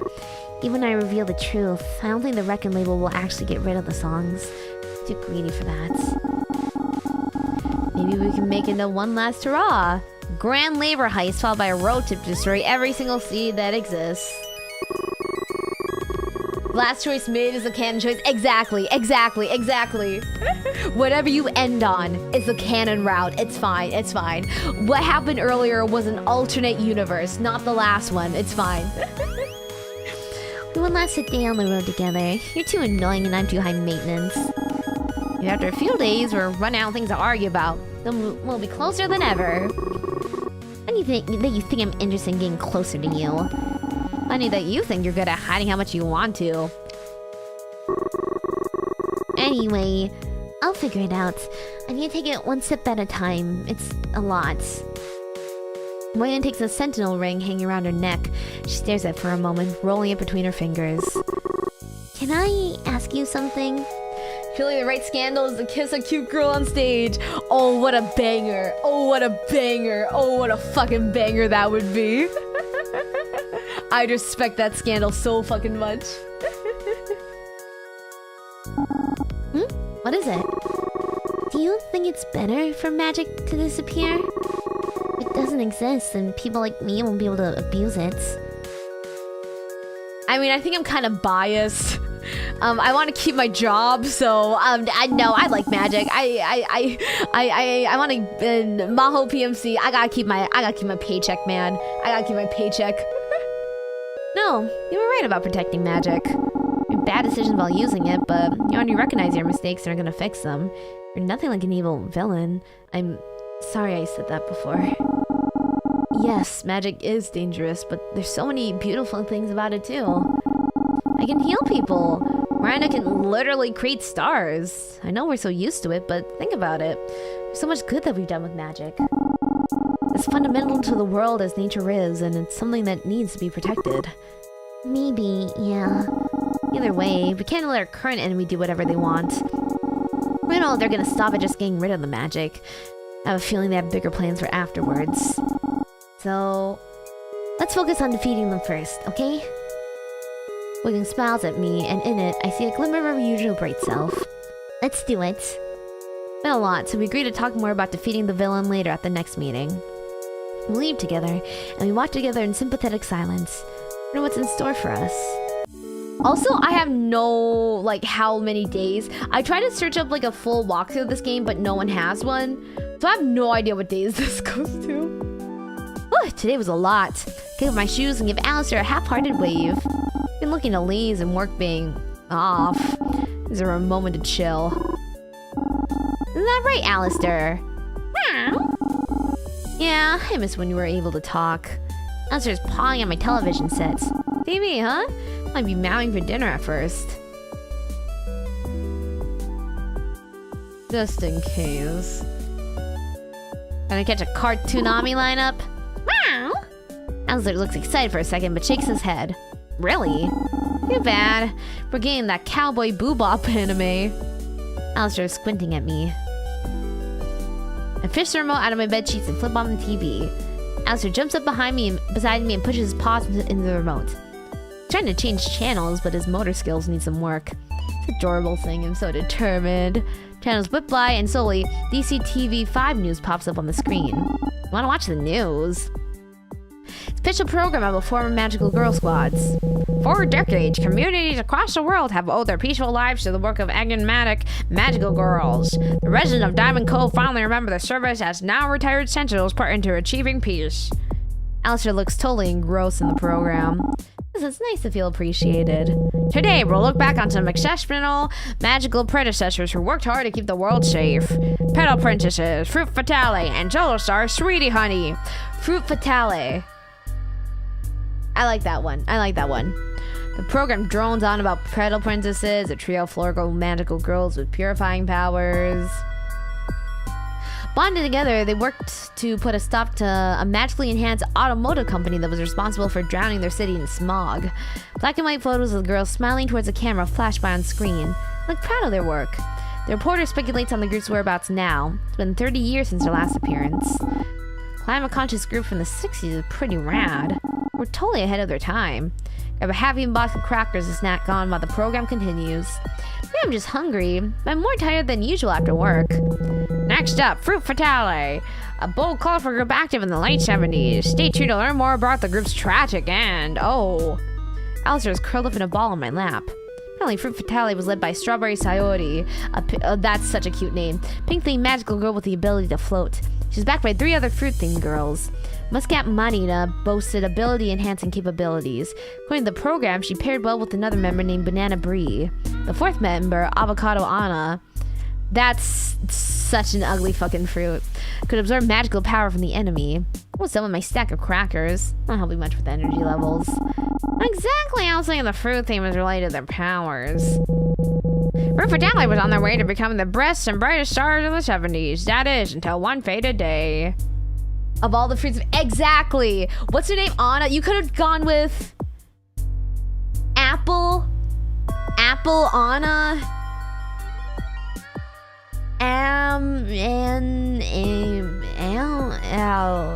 Okay, I think it's just Apple. But avocado, really? Avocado, Apple Anna sounds so much better than Avocado Anna. Wait. That's not Anna Lee, right? Apricot. Oh, apricot. Anna. That would also be apricot, apple, and you choose avocado. You choose avocado, really? Avocado. Avocado might be a fruit, but people don't even consider it a fruit. People consider it more a vegetable. It's used more with vegetables than it is fruit. No wonder this group had a tragic fucking end. Oops, clicked off. Picture of Strawberry Sayori shown, shifting from full color to grayscale.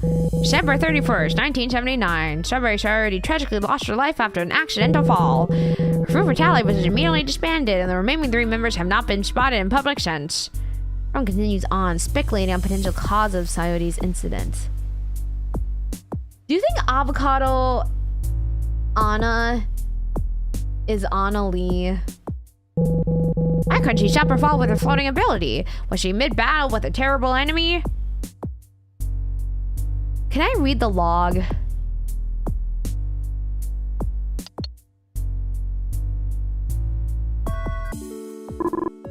I want to read that again.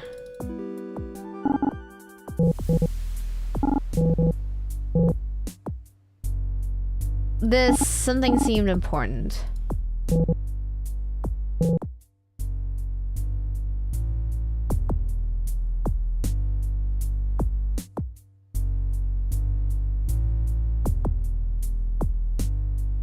So Avocado Anna absorbed Strawberry Sayori's magical powers and killed her, and that's why she couldn't float.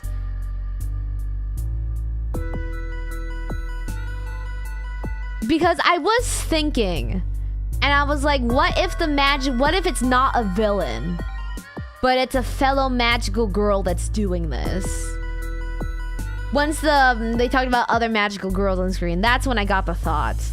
So what if it's Avocado Anna who's absorbing magical powers from magical girls? And what if it's Anna Lee? What if it's Anna Lee?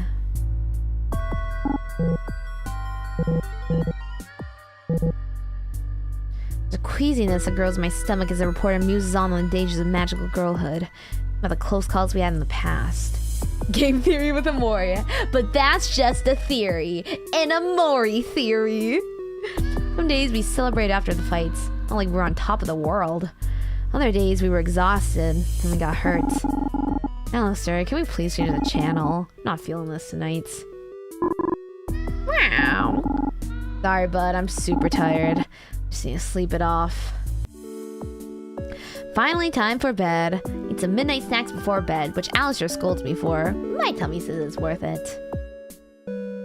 When do I finally get to sleep in? Oh no, I overslept. Now I'm late for work.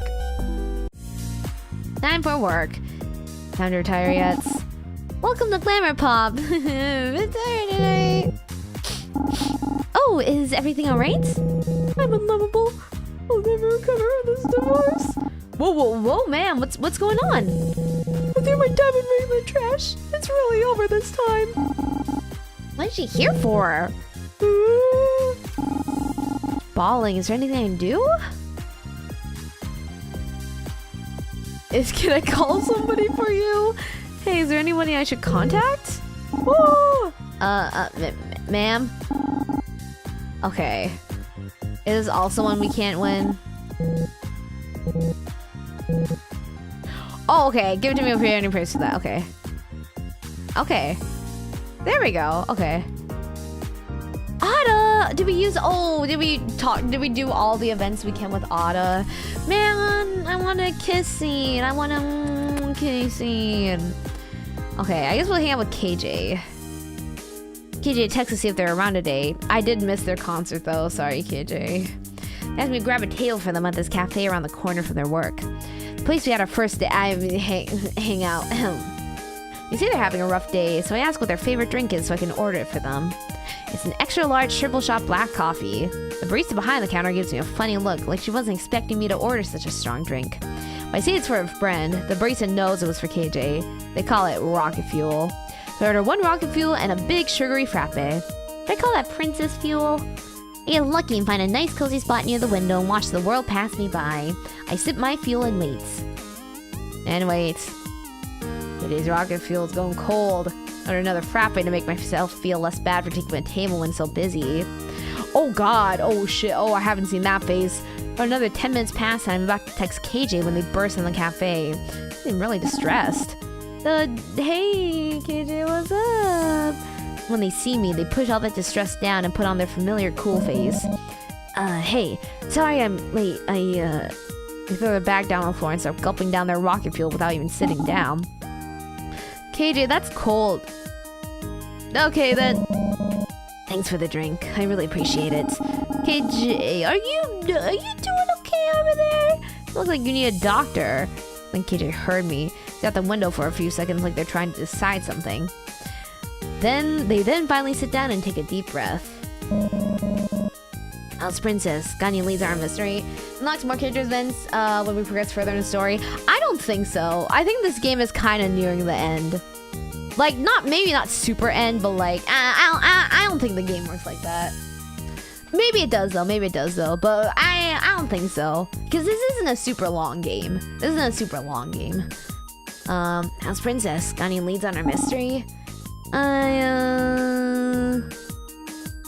don't want to push, but it's like, damn bitch. Like, you're not gonna give any context?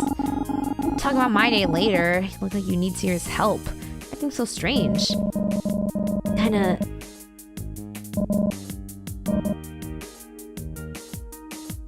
Okay, no, probably, okay.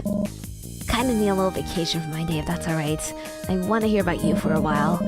I promise we'll get to my shit later. So please, do me a favor and talk all about your job, or Alice, or, like, whatever the hell you want.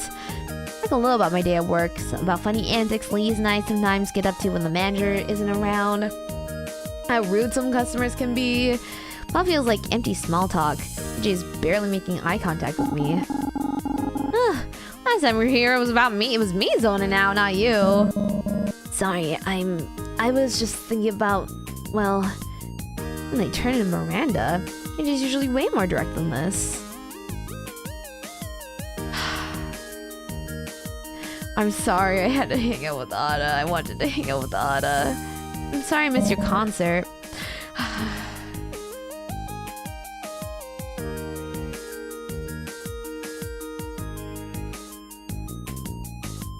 Oh, sorry, KJ. Oh, damn, this game is thorough. The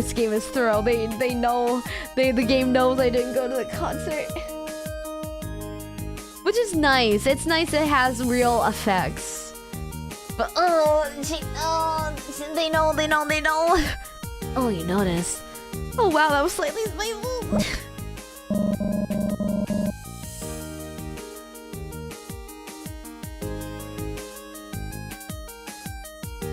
I'm sorry. I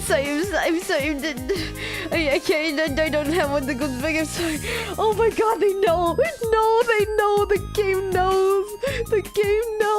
Fuck.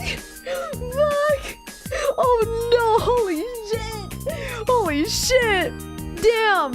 Even fucking big games, like big studio games, don't have the foresight to call you out like, holy shit. I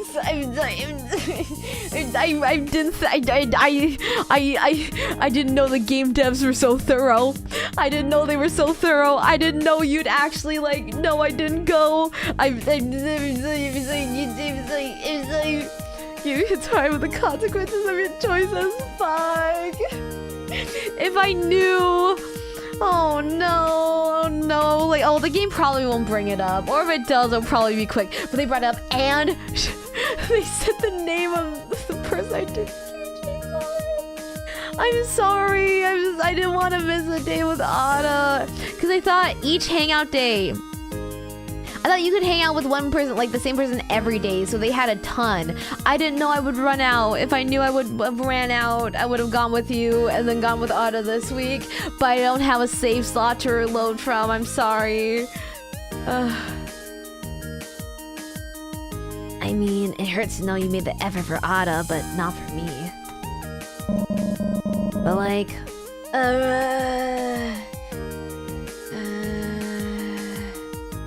whatever, right? My music isn't to your taste, I guess. I'm sorry. They totally forgot about it. It's fine, really. No, it's what do you Yeah, about that.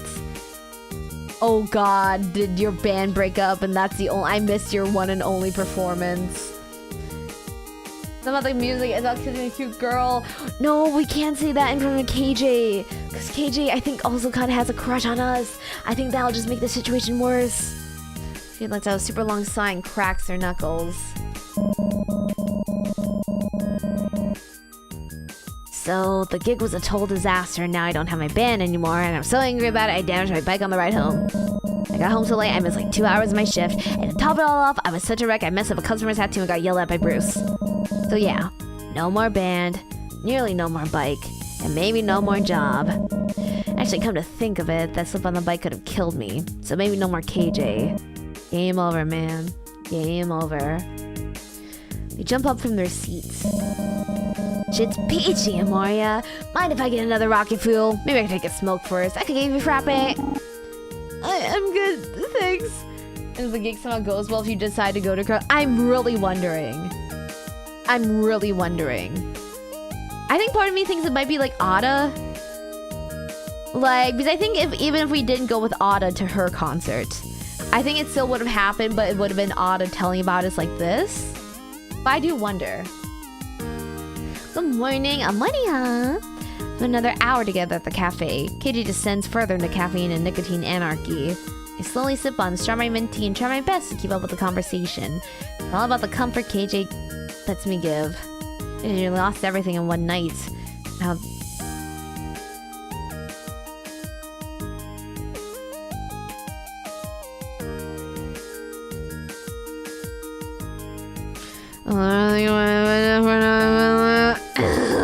who should I go hang out with now?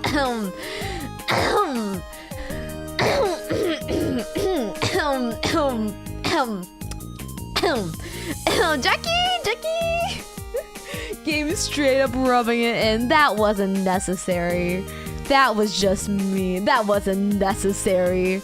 That was an unnecessary comment, Game. With a cheese grater, no less. I haven't heard that one before. I'm gonna steal that line. That's a good line. Okay, maybe I was right. Okay, yeah. Maybe you were right. I think it still would have gone bad at the concerts, but I think we would have comforted them and then they wouldn't have destroyed their bike and possibly fucked up at work. So I think the band thing maybe was destined to always be bad, but I think the rest we could have spared KJ from. Getting home, I thought we could maybe give Jackie a call. Maybe she wouldn't mind hanging out tonight.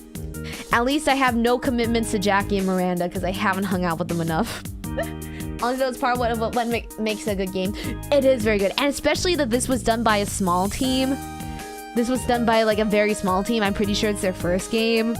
Oh, I love it. I love it when games are thorough like this. I absolutely love it. I love it when they hold me accountable for shitty things I do, or mistakes I make, or good things I do as well. Good things I do as well. This game is very thorough, so I really appreciate that. Because again, I mainly play games for like dialogue and like characters and story and choices. So like obviously I'm playing a visual novel. I could give a fuck less about, I couldn't give a fuck more about gameplay. But I'm more in the narrative choice aspect. That's what interests me. So this game is very good. Being ready to settle down and make a call, my phone starts to ring. Hello? Oh, my stars. Hey, Amoria. Jackie. I hope they release merch of this game. I would definitely buy merch of this game, actually. You know it, hun. How are you? Good, just got back from work. Definitely a lot of passion in the game so far. Yes, I really hope... I don't know how this game has done. It is a free game, but I hope it's been very good for the company, so they're able to make more games. Yeah, how was it? Busy. I can't believe the messes the holiday gives me. I'm just glad to be out of work. It's funny, I was just about to call you, but you beat me to it. No kidding. Miss me that much? Hey, you called me first. Pretty sure that means you miss me more. Says the hard-working woman calling me as soon as I get home from a rough day at work. But you're right, maybe I do. Can you blame a girl? We have years of catching up to do, and so far I've had to share time together with others. True. I mean, Layla, the rest of the Sentinels, even Anna Lee. Hasn't been much time at all shared between just us. So how about it? Do you want to go out tonight, just you and me? Even over the phone, I could practically feel Jackie's warm smile. At least that's what I wanted to believe. When she speaks so softly, too used to seeing that honest and pure grin. Yeah, of course. Do you have a place in mind? It was free. Man, I had wish there was an option to buy because they deserve the money. This definitely... Well, I can see why it is a free game because they might be, like, new.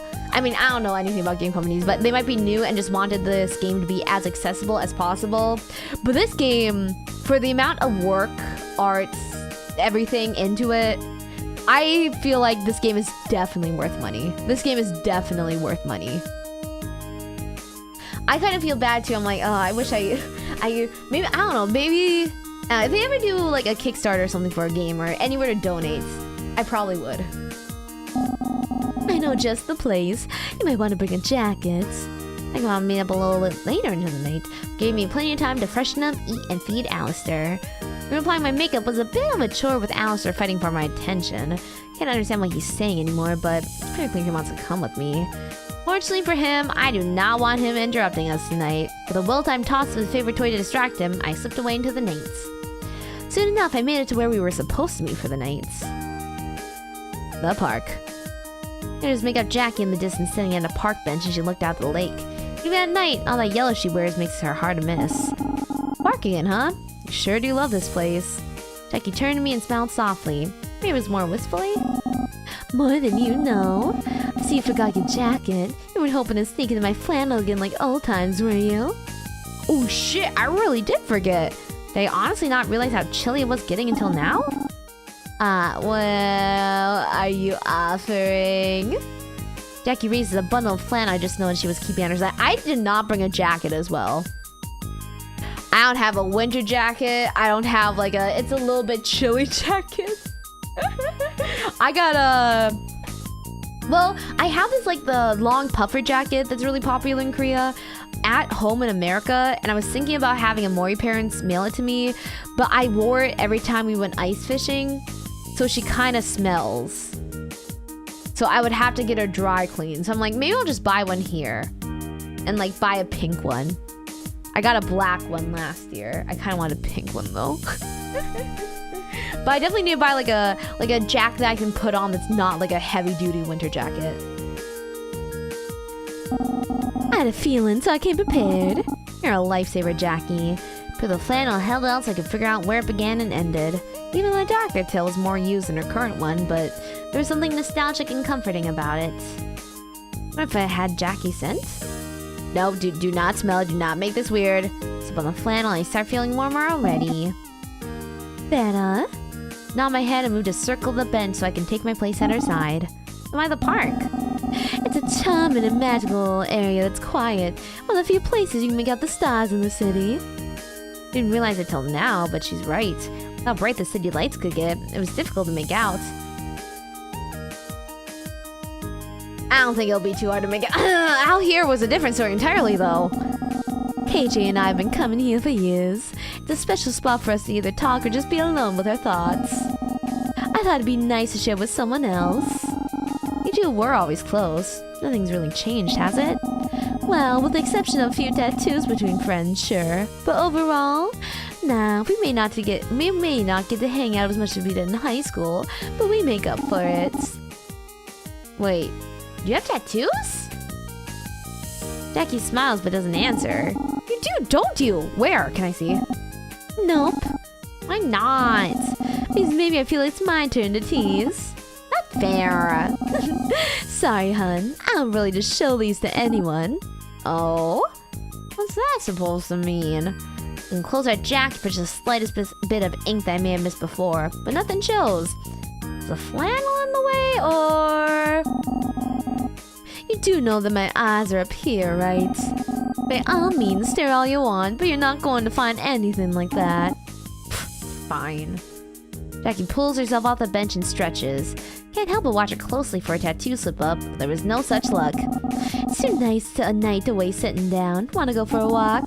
Sure, show me what the big deal is. Two of us walk the moonlit trail together with twinkling stars to guide us. She shows me the path she normally takes, and on the way, we start to talk more. For the next hour, Jackie asks me questions and listens to me chat away about every little thing I can think of. I start talking about the difficulties the customers give and the messes I have to deal with. I go on and on about my work wife Liz and our shenanigans. There were more than a few times Jackie was nearly in tears overhearing Liz's unique logic and the wild animal facts that she brings up at random. Hanging out with Jackie made me feel a little bit better about my living situation. Not like I fixed anything about myself and my job, but getting out there made me feel good. Like it was okay to struggle with these normal problems, even though we're used to handling more world-ending events. Maybe there really was some magic in this park. Maybe it was the company. I feel embarrassed when I realized that all we've been talking about was me, even though Jackie is the one who keeps asking me questions with genuine curiosity. Maybe I should ask her something?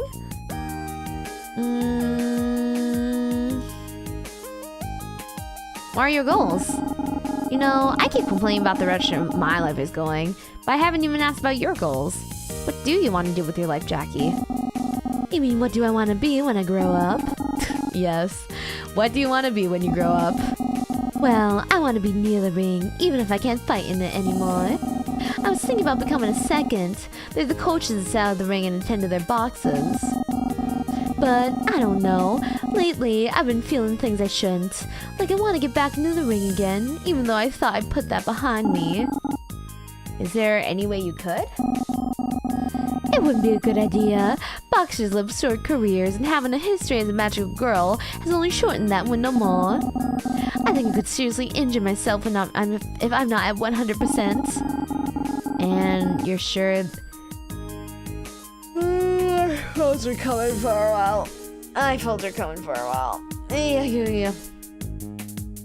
You know, even if it was working in full again... I appreciate the sentiment, but no, hun. I may be able to muscle past the soreness, but your magic doesn't help with the trauma. Hey, don't look so glum. I couldn't even get this far if it weren't for you, but that's just how life is. You know, my Tio also wanted to go pro a long time ago, but his eyes were pretty bad back then too. He's happily settling for the Golden Glove, and I'm sure I'll find what's right for me. Martinez know how to roll with the punches. Working at the Golden Gym? Talked a lot about my job, but what about you? How's life at the Golden Grove? Oh, it's been alright. Kinda gets slow around this time. Can't say that I blame our patrons since the holiday tends to be everyone's cheat time, but even boxers have that New Year's resolution to get fit. Just you wait, the gym will be packed come January. Still, didn't expect to be actually employed there if I have to be honest. I thought it'd be rough working at a boxing gym where I can't box myself. Interesting, so... why do you... It's my Tio. His eyesight's not getting any better, so I thought I would step in and help him out. That was nice of you. How is he? He's doing alright. Regardless of his vision, I still struggle keeping up with him. That's all I can say, really. He's the same as you, remember. Oh my god, I was thinking about the kimbap I ate earlier. I think I like pickled radish now. Cause I had it. I got this pizza with friends. And they had, you know, that little like white pickled radish on the side, and I had that. And I was like, wait, this is radish, right? This is gatsugi. And I was like, it's pretty good. I ate almost the entire container. And now just today, I had these like mini kimbap, like gomak kimbap at like a street vendor when I was on my way home. I was like rushing home to get ready in time to shower before stream. And then it just had like some like one thing of like they were like really mini ones, like kimari. And it mainly just had radish. Like radish was the main thing. And I ate it and I was like, this tastes good. So I think I like pickled radish now. I think I like katsugi. Oh, it doesn't mean next time. That'll be the ultimate test. That'll be the ultimate test. I will update you. Where you're liking every food you didn't like before, now that you're in Korea. This happens literally every time I come here. Every time. Just something about it. It's not even Stockholm Syndrome. Because like before, I like didn't like radish and then like I never ate it because I didn't like it. But now that it's been like a year, now I like it, I think. Just like switch next to watermelon. No, I don't like watermelon. Oh, I mean like, I guess watermelon's okay. But I think it was also, like I don't like watermelon. It's okay. I think it's also mainly because I was drunk. Like cucumber kimchi. Oh, I've always liked cucumber kimchi. It's the only thing I like cucumber. I only like cucumbers in pickled form, but they have to be very pickled, or kimchi form. We'll see if I can work on that one. I don't know, that one might be more difficult. Beyond that, there's just Layla. She's been doing fine, but I kind of feel bad. Today I just couldn't keep my head in the game. I just kept zoning out. I'm usually better than this, but I guess getting a chance to meet everyone again is really stirring some old memories inside me. And the same for me. Haven't been able to get my head out of the past. I'm still just shocked about how different everything is, and I guess maybe a little sad too? Yeah. So about the incident with Annalie. About that incident at Glamour Pop. Incident? Well, talk with Annalie. What was that about? Jackie covers her face and groans. Of course you overheard. Overheard? It was the whole show. Haven't seen you trip over yourself that hard since the Dark Moon Sirens.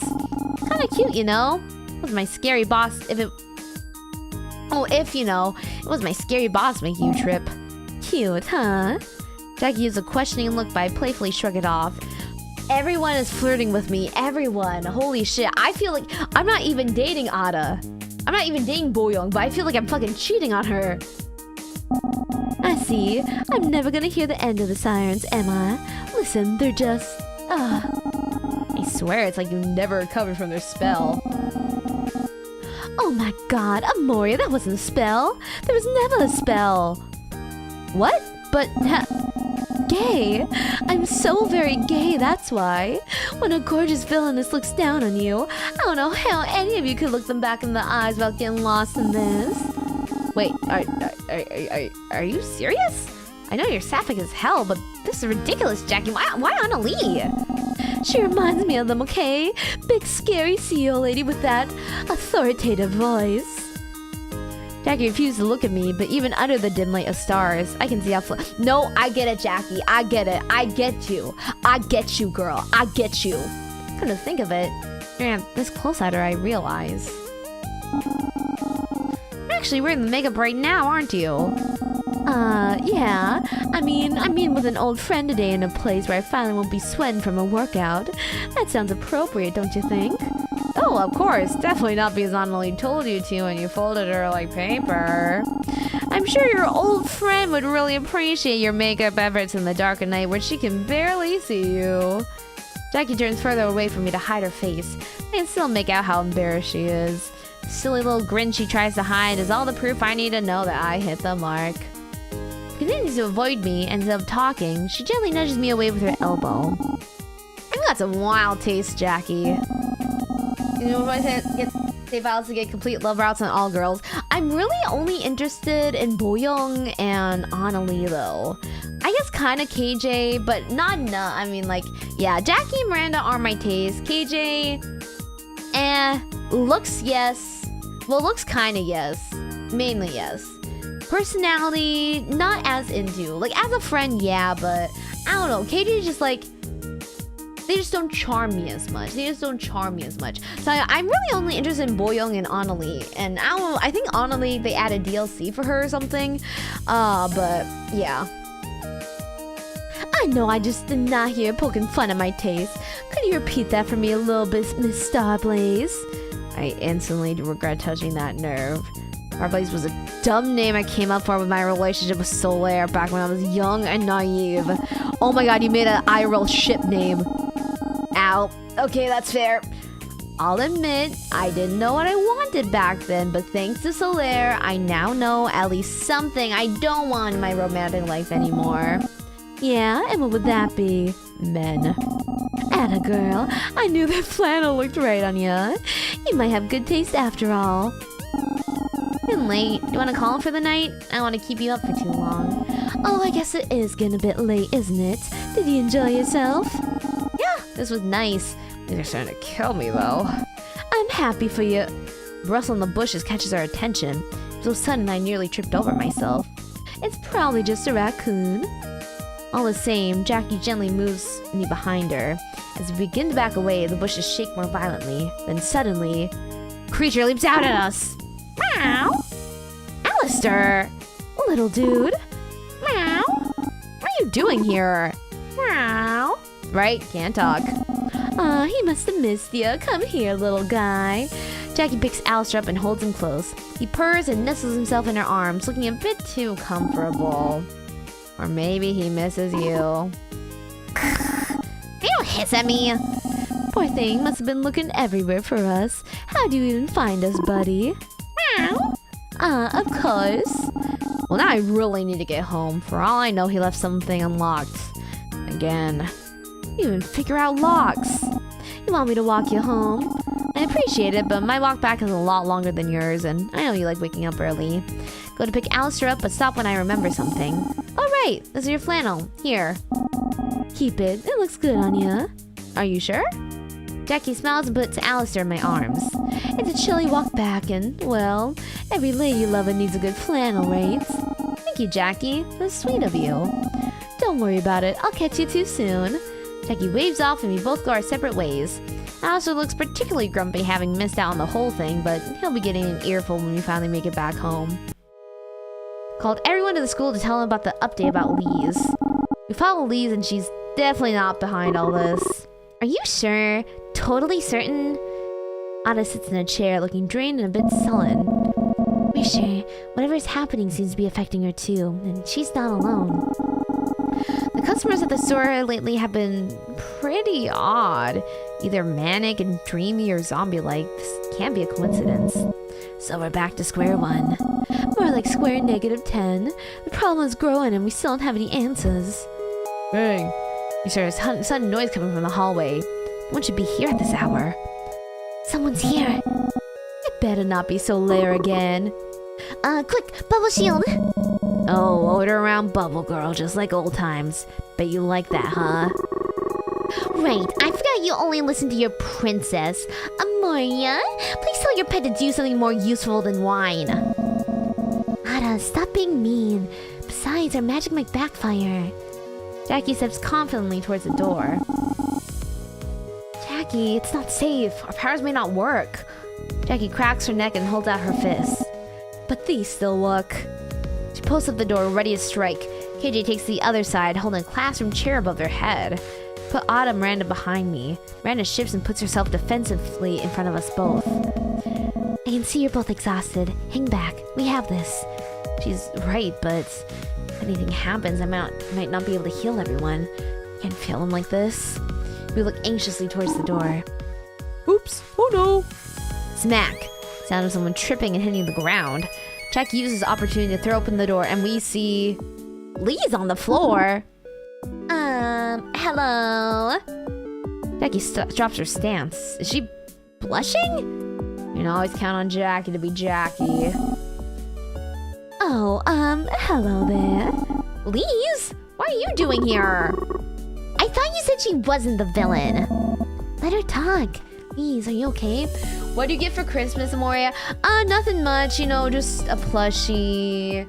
I forgot, a little wood carving gift, and a CD player with a CD of songs that reminds my girlfriend or soon-to-be girlfriend of me and her. Like, nothing much, you know, just the usual gifts, you know, nothing big. Pog CD player. This is set in the 1999. This is set in 1999, man. Miranda, yeah, I'm okay. These eyes wide when she takes in the whole crew. You must be Jackie. You look very strong today. And KJ, oh, like, what's up? I'm cool. You hanging out? KJ smirks at Lee's trying to be chill. He turned to Ada. Real evil genius over here, right? Lee sees Ada and looks confused. The celebrity guest is here too. Lise, why are you here? I came to work at the end of your shift to thank you for the other day. People were weird. I wanted to make sure you were okay, so I followed you. I was just gonna say, you followed me, how dare you? You know what, I guess I'll forgive you. We'll call it even. Guess we'll call that even. Something's going on, isn't it? Look to the others, but their looks say that's up to me to decide.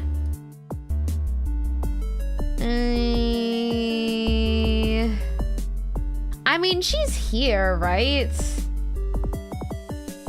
Lee's aside and fill her in about magic failing, how it seems to be affecting ordinary people too. Shakes it all in thoughtfully. And you're a magical girl? Well, from retirement, but yes.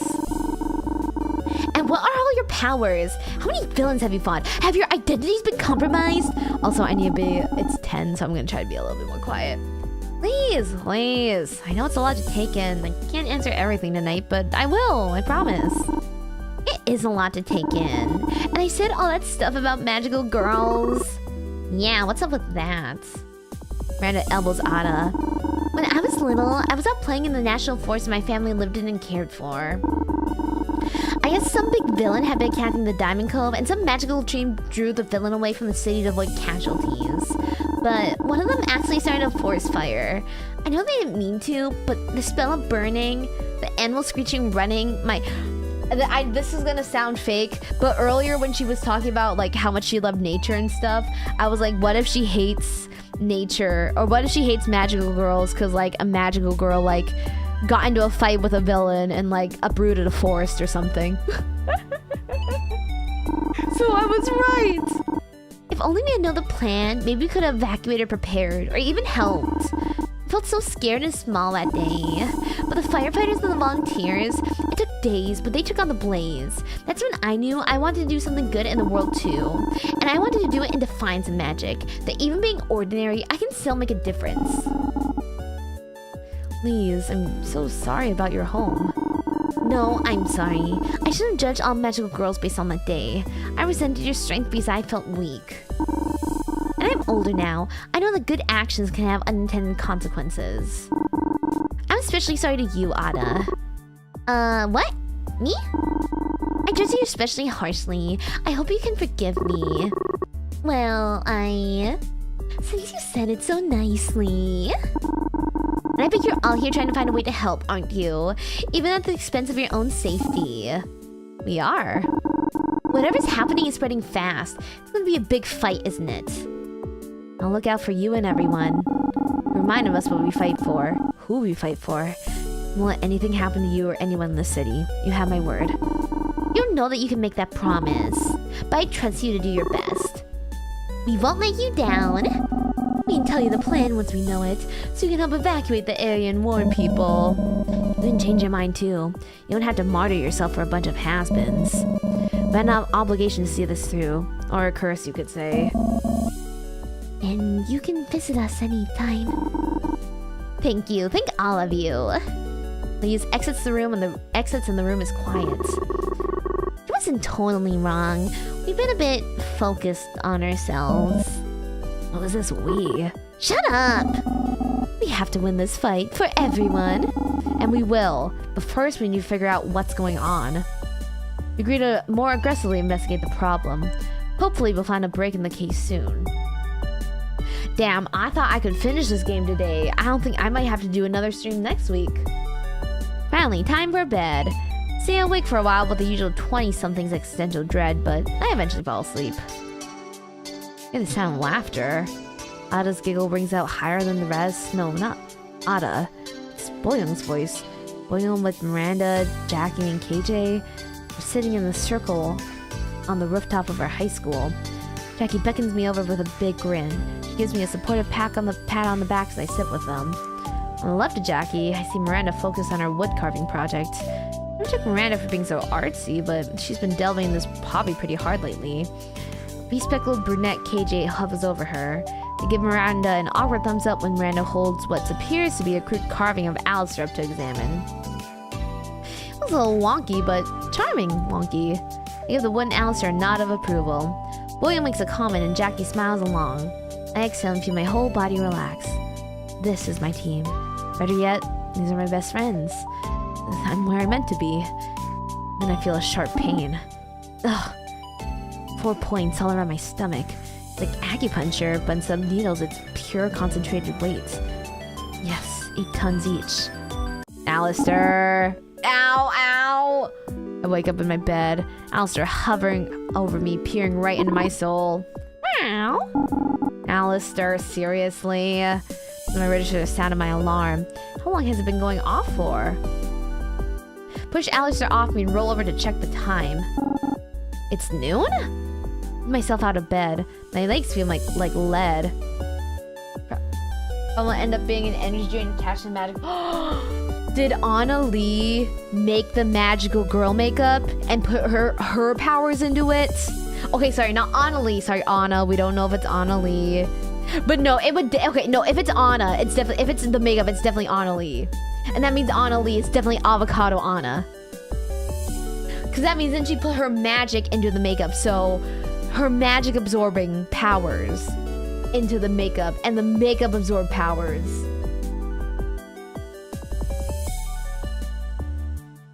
Listen, if I'm right, fucking clip my fucking theory that happened like 30 minutes ago. Clip that shit. I know. You probably try to wake me up sooner. Someone in the bathroom grab my makeup. I'm late, like seriously late. Like I could get fired. Really shouldn't bother with this now, but Alistair, I know how late I am. Manager would hate to see me barefaced at work. Might as well. Pass my hair up quickly and grab some makeup samples strewn about the countertop. From the sentimentality line. I could use something different for once, but it doesn't matter. Time to hurry up and put my look on. I can feel Alistair clawing up and down my pajama pants. Once my face finally comes together, I'm starting to feel a bit more energized. From my dream from earlier, definitely wanted to hold on to that moment a little bit longer. Probably why I slept in. Whew, I think I'm ready to go. Okay, also, technically I don't allow predictions. But that prediction kind of bounced off mine, so I was okay with it. But genuinely, please try to avoid making predictions. This one's fine. This one's I'm chill with. But sometimes there's some that I'm not chill with because they end up being super true. So, yeah, that's okay. Don't worry. You're not getting bonked. Because I also read it and wanted to like piggyback off of it. But in general, yeah, maybe avoid making predictions because there has been games people have predicted correct and then it kind of like ruined the surprise, you know, because someone predicted it. So then when they turned out to be right, it was like, you know, not very surprising. It was kind of like, oh well, someone predicted this like an hour ago. So yeah, that's why I usually try to avoid predictions. And Alistair, chill, I'm meeting with the squad later. Gotta figure this out. Alistair blinks at me, but not in a cute cat slow blink kind of way, in a just mental way. I'll be back later. Grabbing with my shoes, nearly forgetting my keys on the way out the door. Time for work. Wonder what Lisa's up to. Welcome to Glamour Pop. Give it to me! You! Give it to me! Whoa, calm down. What are you looking for? Hey, please don't break the glass. It's probably gonna be this then. Keep my distance. I'll check it at them. Take this. Look, Anna's brush edges landed at your feet. Woo! Look, they're satisfied with this. Free time now. I just want to hang out with Nana. Not hard to guess where Miranda will be at any hour of the day. As predicted, I find her hard at work at the wood shop again. She seems to be more intensely concentrating than usual. There's beads of sweat on her brow. Knock knock? Na na na Maria na na na na na na. Oh, hey Maria, come on in. When she sees me, she steps away from her project, the beginnings of a gorgeous bookshelf using different types of wood, and wipes off her sweat. She handed me safety glasses with a nod. Why are you working on today? It must be really tough because you're working up quite the sweat. The project isn't the toughest part. Well, what is it? Try not to put any of my magic into it. I thought it'd be easier, but it takes a lot of effort just to keep it held back. Honestly, it's a bit strange building something this way. Yeah, just praise. We don't need to know why. We probably know why. Yeah, just compliment her, praise. It must be really difficult, and the piece is coming out great. I don't need empty praise.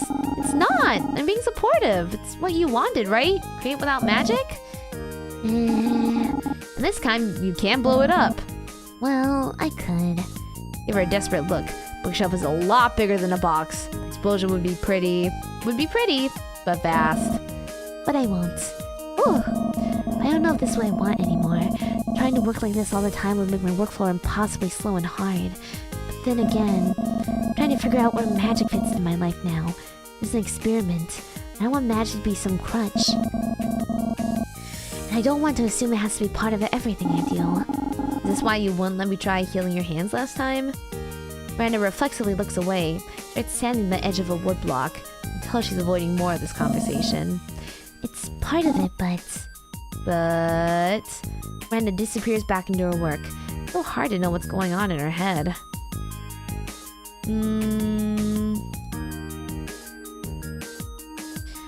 I don't know if we can help.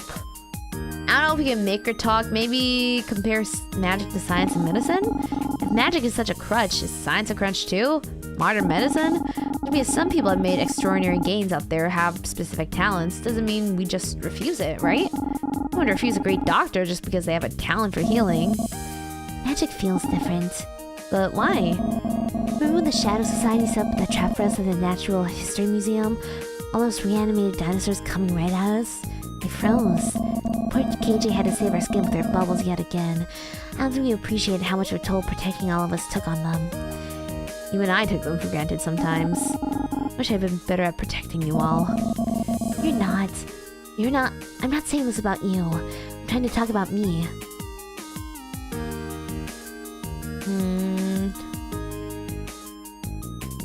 It's okay to be dependent on your friends sometimes.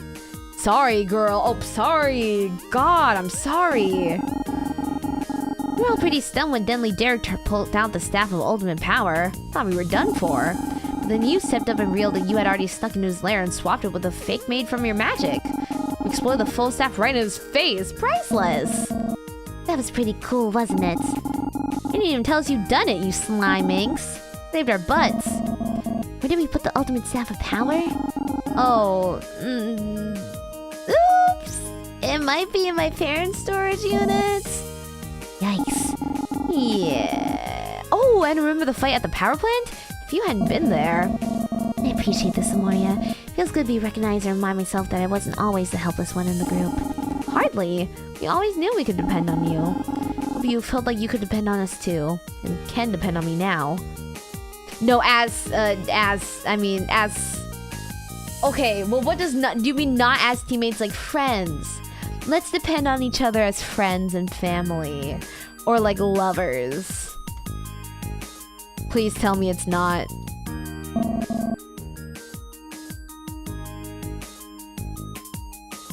Okay, that's a little bit... As teammates.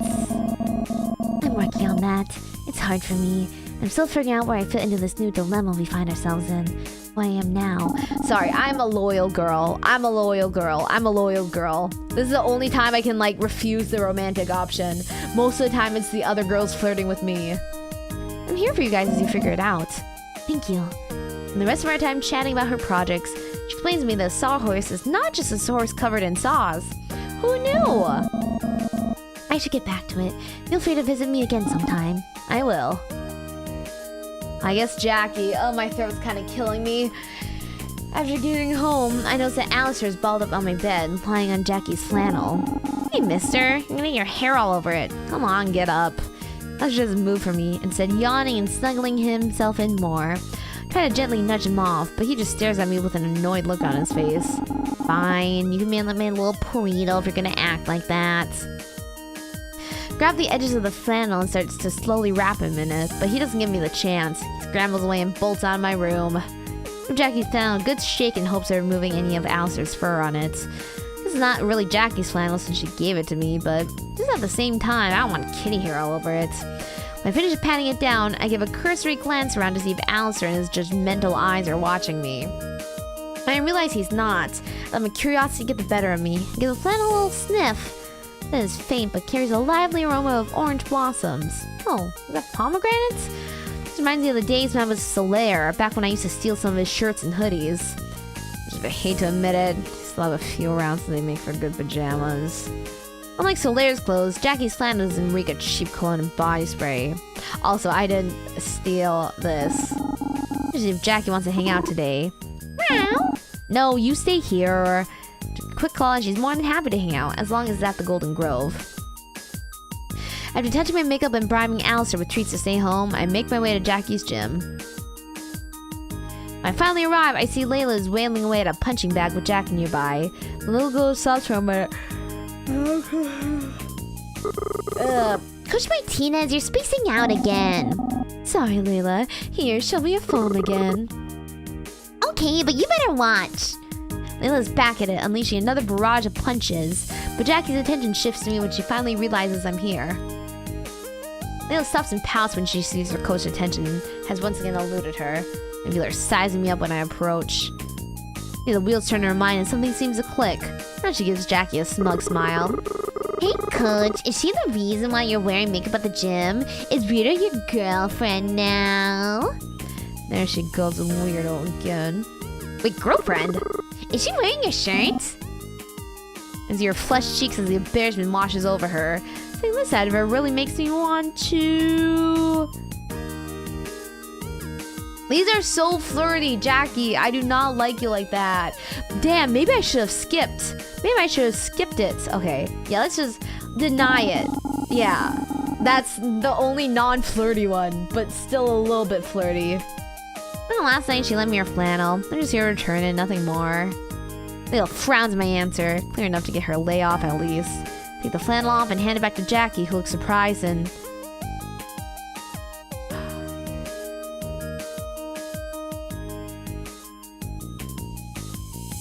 But these are so flirty. I'm not interested in you. I'm not interested in you like that. Is Ada gonna be mad at me? We're gonna save this one in case Ada gets mad at me. When she's like, Amoria, I really like you, but during this time, I can tell you have feelings for others here. and I'm gonna be like, no, no, Ada. I'm just trying to get all the content. I'm near Jackie. I slide my arm around her, resting my hand on her hip, gently pulling her into a side hug.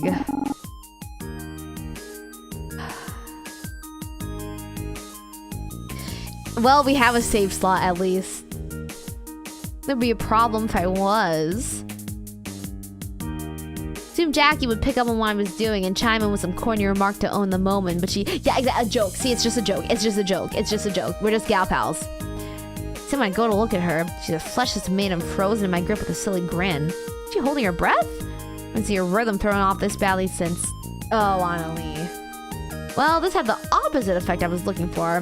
Judging by Layla's unfazed smug grin, Jackie is never gonna hear the end of this. You okay, Jackie? Mid-training. Huh? Training. I should go help Layla train, yeah. Oh, okay.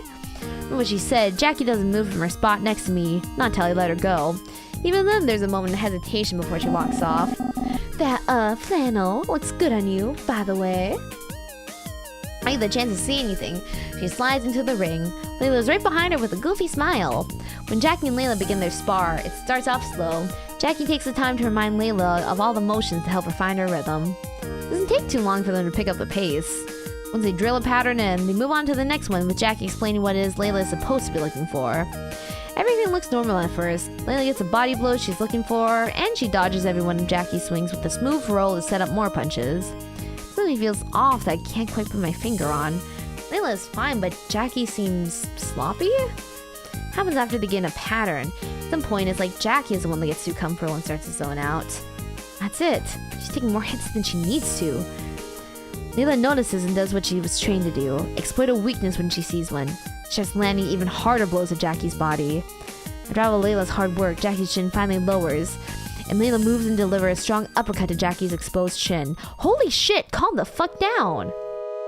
When she makes contact, the next few seconds slow. What the fuck is wrong with you? Oh my god, calm down! Oh god, oh god. It's fine, she deserves it. She can take it. She's gonna be a magical girl. She's gonna have to deal with worse. It's fine, Jackie. It's training. Jackie pulls her right arm back, and for a hair-raising instant, it looks like she's gonna deliver a devastating blow. Layla must have sensed it because she's already trying to dodge, but thankfully Jackie stops herself before we see if Layla's efforts would have been enough. Jackie backs away, looking frightened as she does so. Good job. That's enough for today. Coach? I'm sorry. I'm sorry. I need a moment. Layla's baffled by her coach, but Jackie doesn't stick around to explain. She hasn't even taken her gloves off yet, but she's already sliding out of the ring. Jackie? Down on one of the workout benches, but she doesn't look at me. Jackie, what happened out there? More silence. Jackie keeps staring down at her mitts with a worried expression. When she does speak, she sounds small. Can you take my mitts off for me? Your mitts? Arms are trembling a bit, but mitts like these just slide right off. She shouldn't have any trouble. Oh no. Jackie's mitts are singed, and I only just now pick up the burning scent. That attack was meant to bury a monster in the pavement, not spar with a child. Jackie's powers have always been the fickle one, working as a double-edged sword tied to her confidence. Could what's happening to our powers be affecting her more personally? There's the theories to back my mind and focus on what's in front of me. Takes a bit to— oh, it is the makeup then. Oh, damn! It is the makeup. Oh, okay. Yeah, see? Okay, I think it would— now I know. I think I would have liked the reveal more at the end. Or like slowly piecing it together one by one. Because now we know, see? Now we kind of know. Now we kind of know. How? Why? I was going to mention that I keep seeing the foreshadowing all around. Yeah, but I didn't. So I would have liked to figure it out myself, or to have like it be revealed in the end. And I could be like, oh, it was all the signs. But yeah, so yeah, I mean, Amorons are just very good with predictions, so props to you guys. But yeah, definitely, let's not do predictions anymore. Let's not do predictions anymore, just in case people are right. I don't know. When she hit me, I wasn't really here anymore. It's like I was snapped in some memory of an old fight. When my eyes opened, I just didn't see Layla. I don't even know what I saw. I guess some generic monster of the week like we used to deal with. It's hazy now, but it was so vivid when it happened. Amoria, what's wrong with me? Nobody got hurt. Nobody got hurt. Are you okay? I don't know. I think so. It's okay, Jackie. Layla's safe. You didn't hurt her. You pulled back just in time. But I could have. It could have been serious. Old Jackie's trembling hand. So warm from magic, but the touch seems to calm her down some. Time like these that I'm glad I know a thing or two about anxiety. Only your feelings are hurt right now. We can mend those. But she could have. Hey, do you remember that thing your uncle always used to say? Huh? can go far by learning from your mistakes, but you can go further if you let them go. Yeah, you're right. And give yourself a little credit. Like, she was totally gonna dodge on her own. You two put a lot of work in, haven't you? Jackie nods her head. She still looks shaken up, but she's at least breathing a little easier. Do you want to go to the park tonight and talk about some more? And get ice cream along the way? Tempting, but no.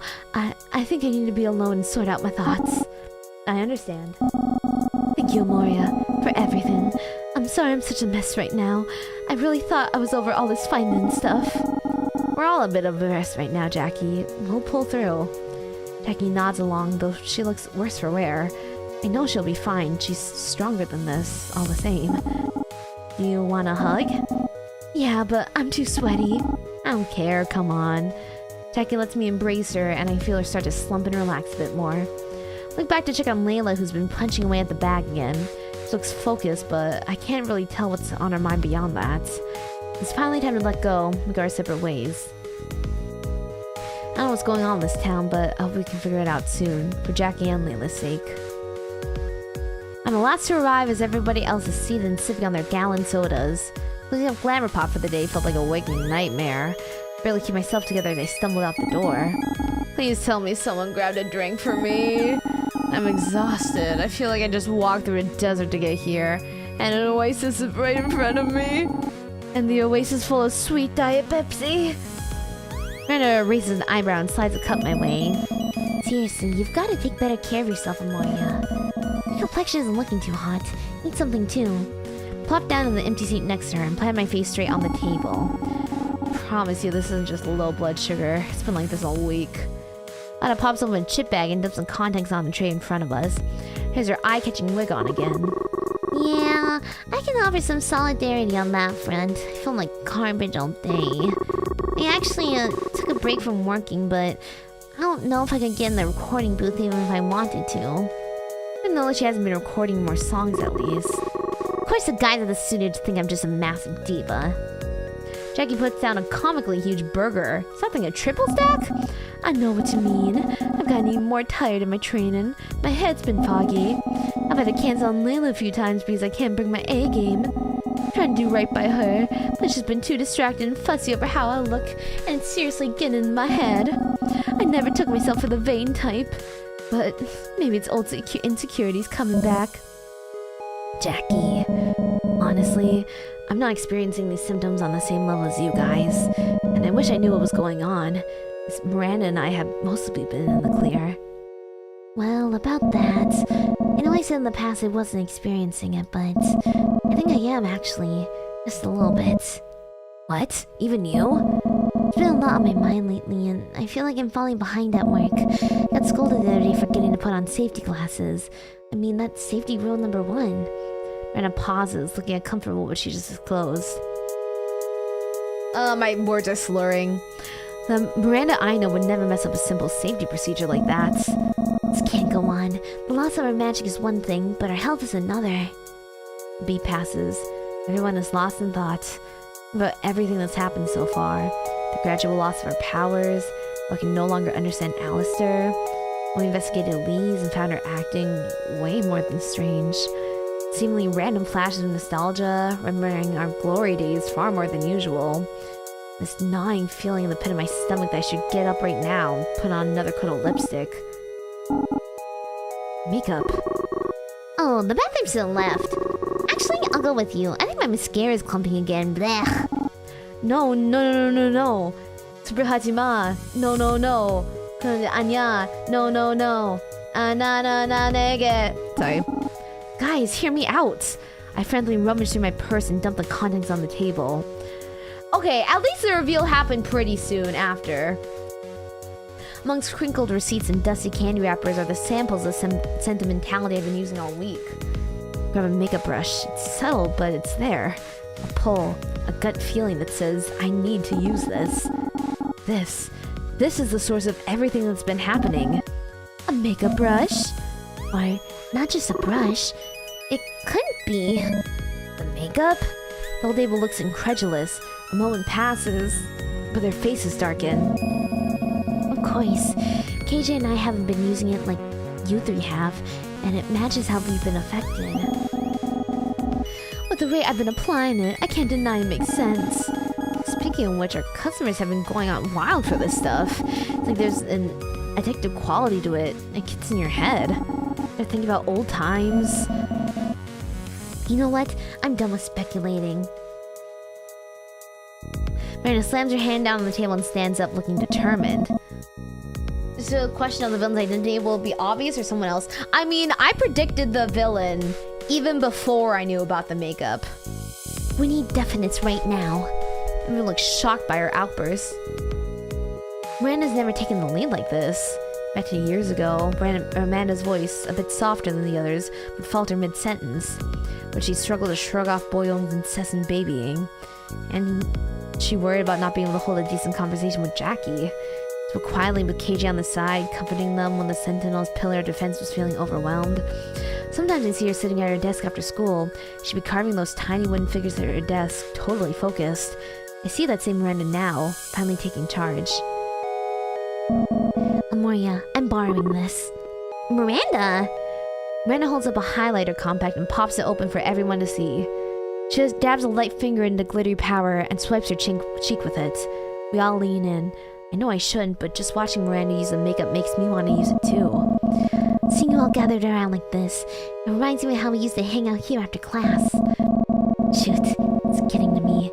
Feelings just like that concealer sample I've been using to cover up some late dark circles. Miranda, that's enough. There must be some mistake. It's just makeup. Is it? Let's take a look inside. Miranda takes a compact and holds it up. She imbues it with just a hint of her Stardust magic, just enough to burst the compact open, and lands on the table in pieces. As it does, a dark magical cloud from inside floats into the air and then dissipates. That cloud? That wasn't my magic. It was someone else's. I mean, even if it was the makeup's fault, how is this happening? Who's doing this? Ada looks at me for answers, but I know she won't like what I'm about to say. Annalie, the woman you've been working with. What? Figured that ice-cold bit. No! It's like I said before, Annalie's doing the sentimentality line for a good cause. I'm doing this for a good cause. Jackie puts a gentle hand on Ada's shoulder.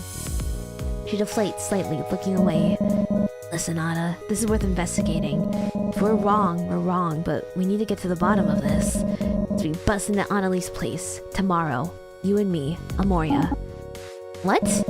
Use your authorities, Glamour Pop's #1 employee to get us in the building, and I'll do the rest. The rest of the group looks dumbfounded by KJ's suggestion, but eventually, Miranda nods.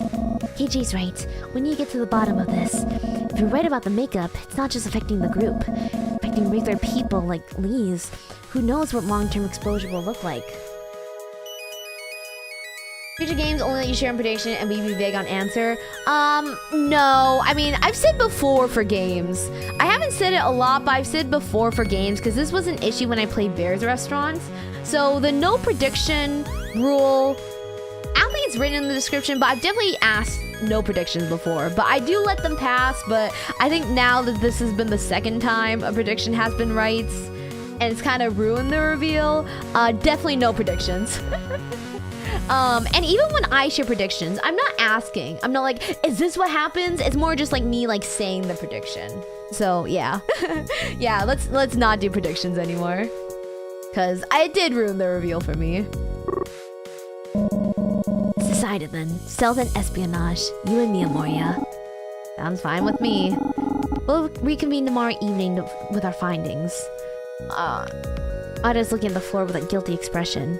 Jackie and Miranda seem uneasy. Jackie especially, who is now fiddling with the contents of her backpack, tossing her makeup products out on the table. I feel terrible knowing that I might have inadvertently exposed my friends to the makeup through my job.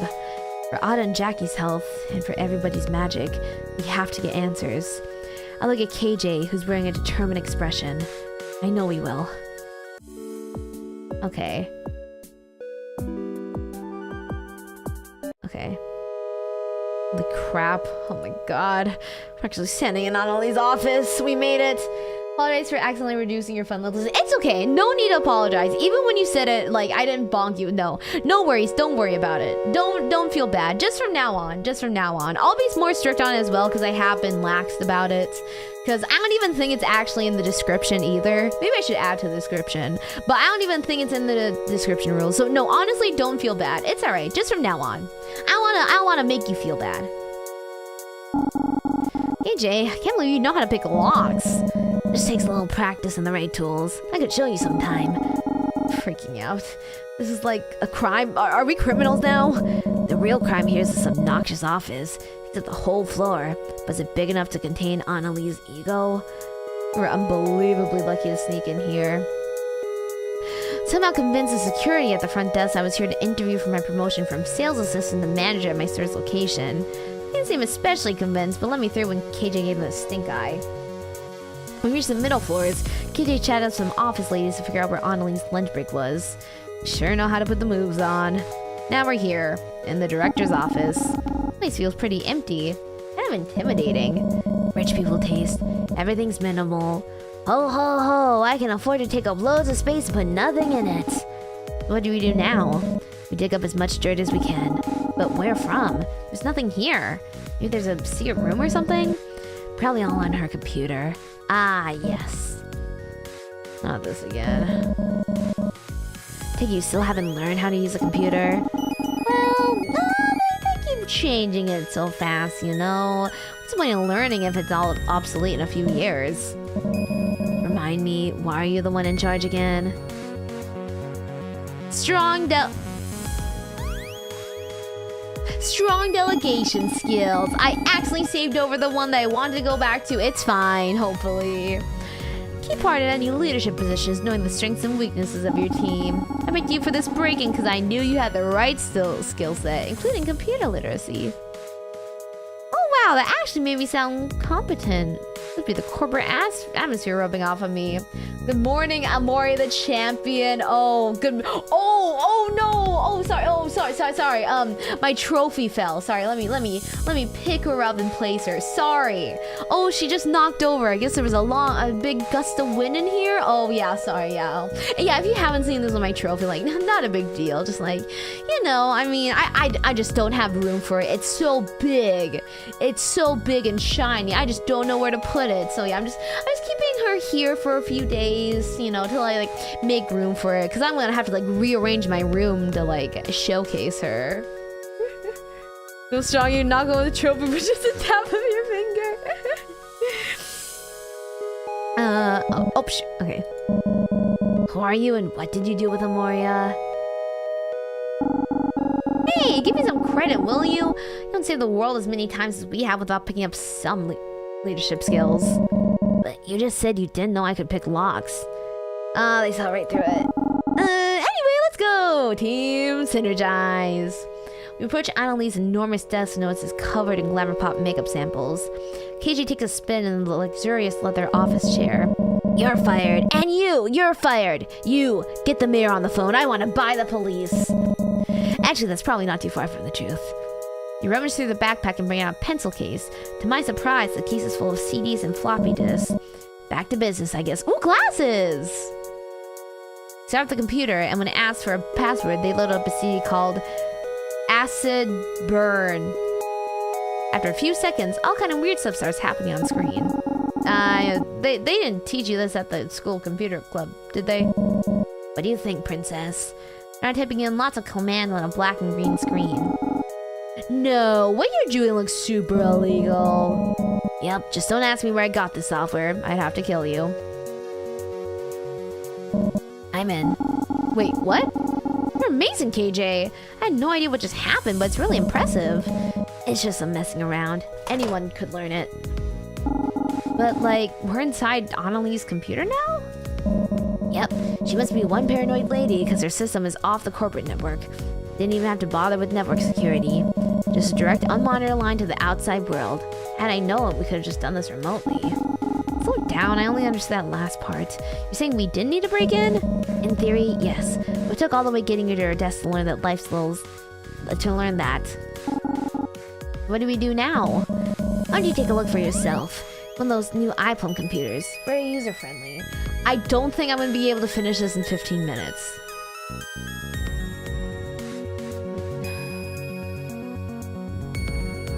I want to know how much game this has left.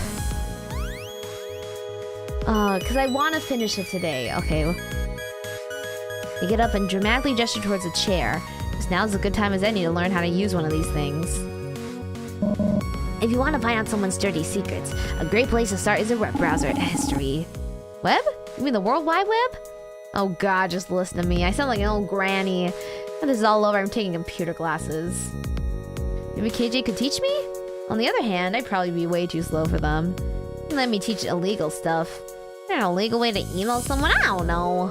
My thoughts are interrupted when KJ moves my hand over some kind of banking program. Another place people bury their secrets is financial records. Why are they looking at me like that? Was I supposed to say something more intelligent? Probably too much of the game fish today, too little for an entire additional stream. Exactly. That's why I'm not sure. So we'll just see. You're just an airhead. Well be, princess. You're up to bat. What kind of weird shit is our CEO looking up? Okay, let's check the internet. With a little help from KJ, I connect the computer to the internet and then open the web browser. Look at me! I'm surfing the information superhighway. There you go. Now let's look up the history. There's a lot of entries from one website. Inside Maho. Inside Maho seems like some kind of magical girl fan site? Look at you go. And from the looks of it, Annalie has administrator access. That means she runs the site. She owns all this? Why would she run a website about magical girls? Maybe for the makeup line? But then why all the secrecy? Last day should be January 1st. So we have this day, so we have 2 more days. We might just have to do a super short stream next week. That's what we need to figure out. Why don't you click around and see what you can find? Oh god, this scared me. Oh my god, okay, I was expecting this. Looking for more content of the interesting, huh? Oh, I knew it. Did I fucking call it or what? Did I fucking call it or what? Was I fucking right? I didn't even know about the makeup shit. Was I fucking right? Want the secrets to becoming a magical girl. What?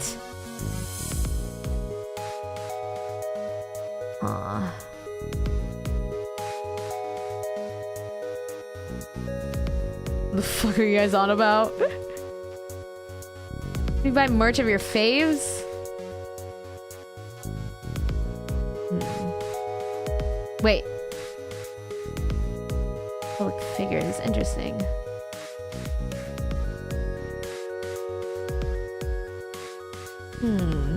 Oh.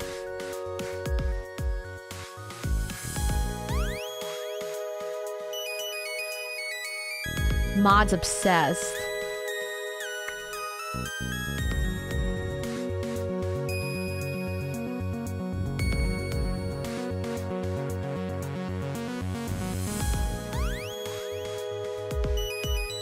Okay, yikes, this is borderline obsessive. Okay, let's hit the books. Damn, they're not gonna talk about that? They're not gonna address it? No? I feel like some of that was important to talk about. Oh wow, that's a lot of money. Look at the screen in silence for a moment, trying to absorb all the new information. Yeah, big money. Not much of it seems to be going to that charity foundation she set up.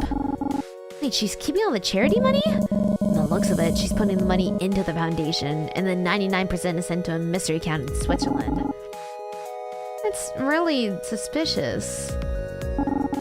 Emily always seems so composed and professional. Who knew she had all this going on? We're all full of surprises, Amoria. Expect the unexpected. Actually, yeah, that's real appropriate coming from KJ. Okay, this is kind of incriminating stuff. Let me copy everything to disk so we have some evidence. Maybe see what else you can find?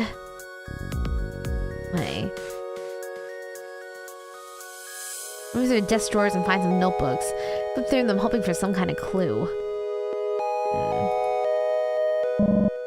Okay, started the transfer. Now we just sit tight till it's done. What have you found? Sadly, nothing interesting. I was hoping to see top secret evil scheme on a page, but it's just boring business plans up to the end of the year. Wait, just up to the end of the year? Yeah, I was hoping to see something cool that hasn't been announced yet, but there's nothing here for the year 2000. Don't you find that a little odd? That a billion-dollar company has no plans for next year? Not even the day before New Year's Eve? Maybe it's in another notebook? Indoors again, there's no other notebooks at all. There's no Y2K plans on the computer either. You're right, that's really bizarre when you think about it. Even I have plans for next year, and I'm not exactly the organized type. Still don't have any killer evidence. All we know is Annalie has an unhealthy obsession with the Fruit Fatality group, and she's been putting away the charity funds into a mystery offshore account. And she might be keeping a loose schedule for next year. It's not really gonna hold up in court.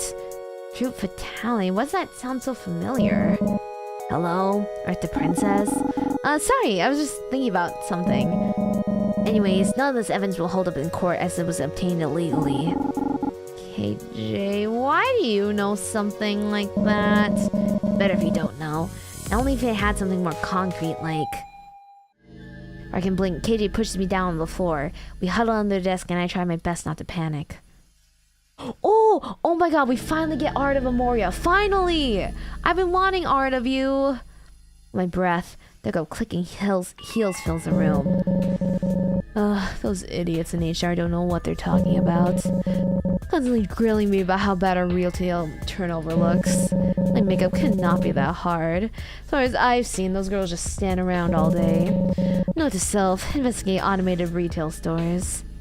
But it won't matter soon. None of this will matter at all. I was racing on my chest. I stopped abruptly. She's looking out the window, maybe? I just need to be patient. Stage is set, and soon the curtain shall rise. New Year's Eve, the dawn of a new millennium, and the dawn of a new world. Everything I've done so far, this tiresome charade, it'll all be worth it. Note to self, buy yourself a nice dress for the party. You've earned it. Party? What party? KJ's face suddenly turns white. These are friendly pointing up to the computer. I'm gonna mouth something, but I don't understand. I call over them to whisper. The disc is still in the computer. I have to get it back. No. Super Hatima. No. It's way too risky. It's our only evidence against her. We need that disc. Take a deep breath and peek over the desk to see where Annalie is standing.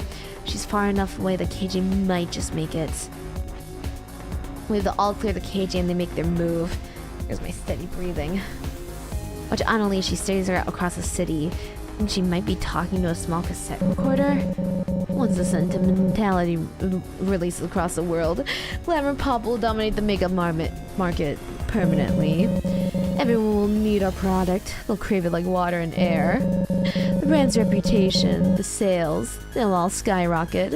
I have more money and power than I'll know what to do with. Who would dare oppose me when the mere suggestion of reducing a supply will turn millions of loyal customers into a violent frenzy?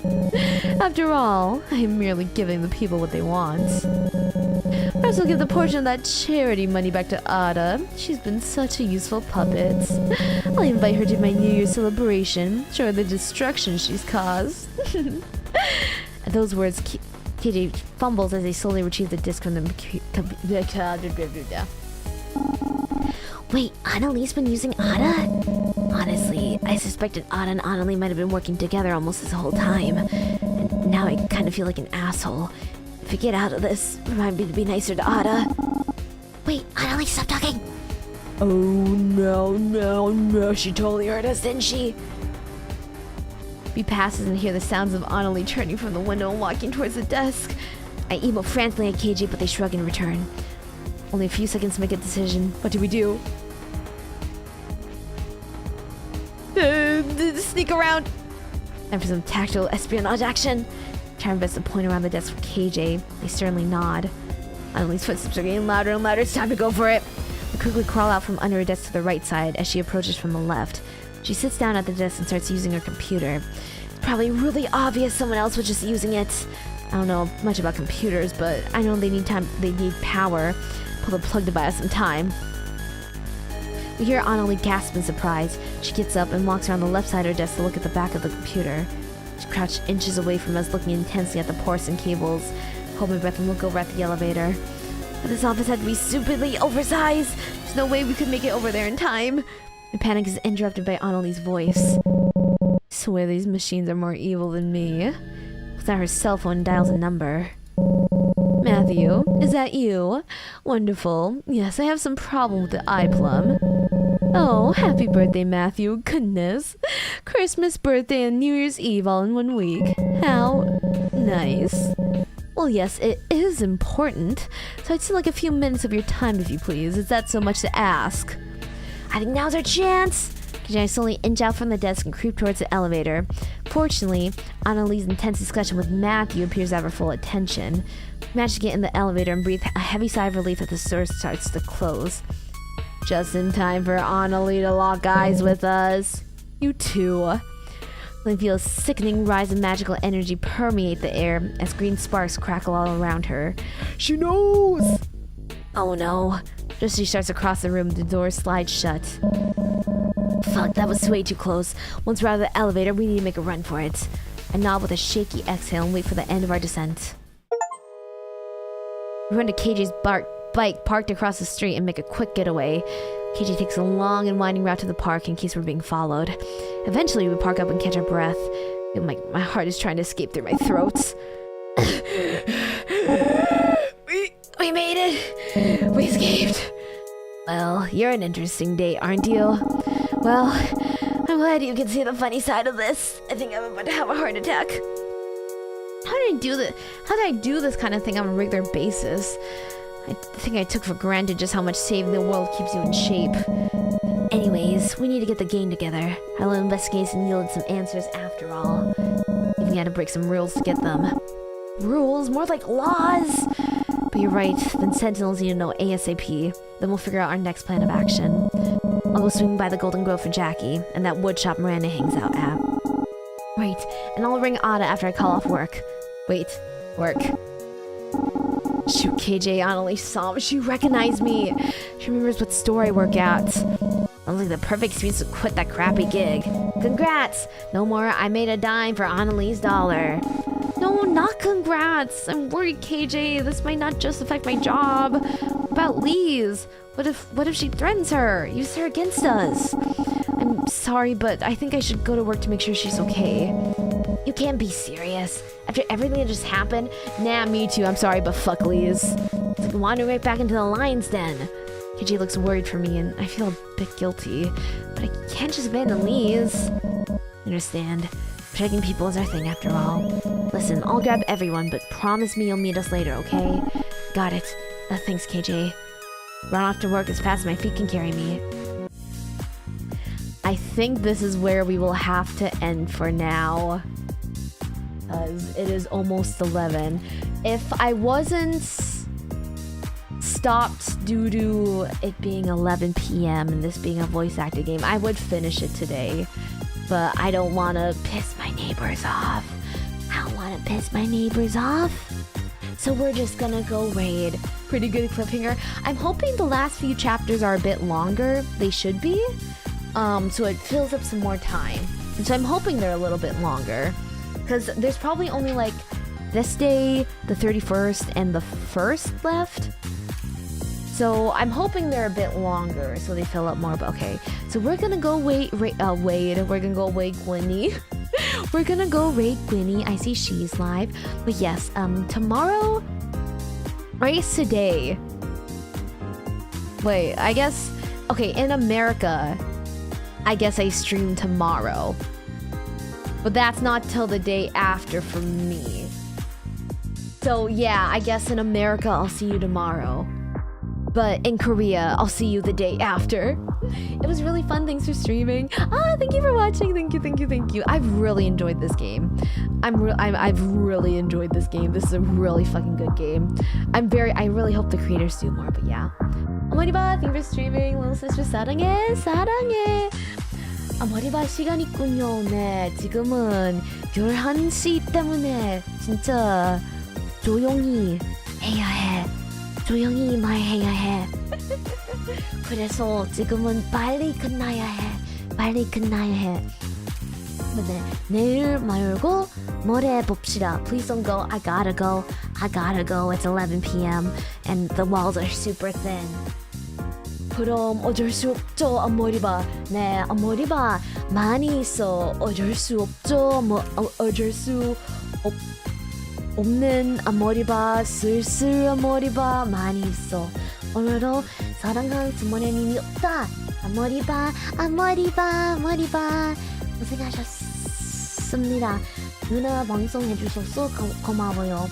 아픈 머리가 이번 방송에 많이 나왔으니 잠을 많이 자. 나는 누나를 다시 볼 수 있기를 기대하고 있다.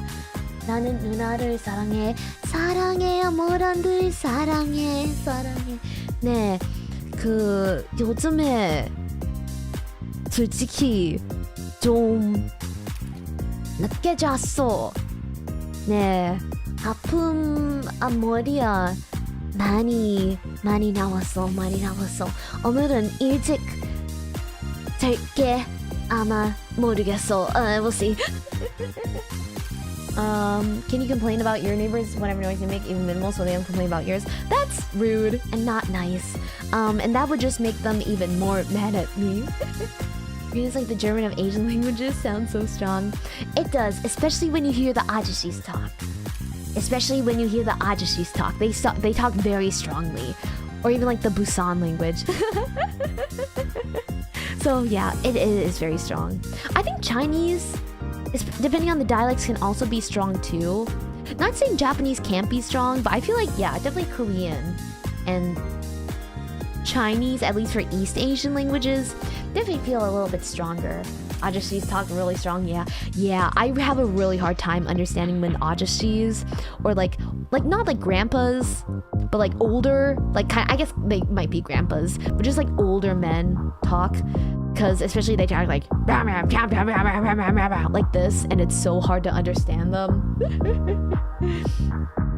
Yeah, okay, I will end off today, so we will go raid.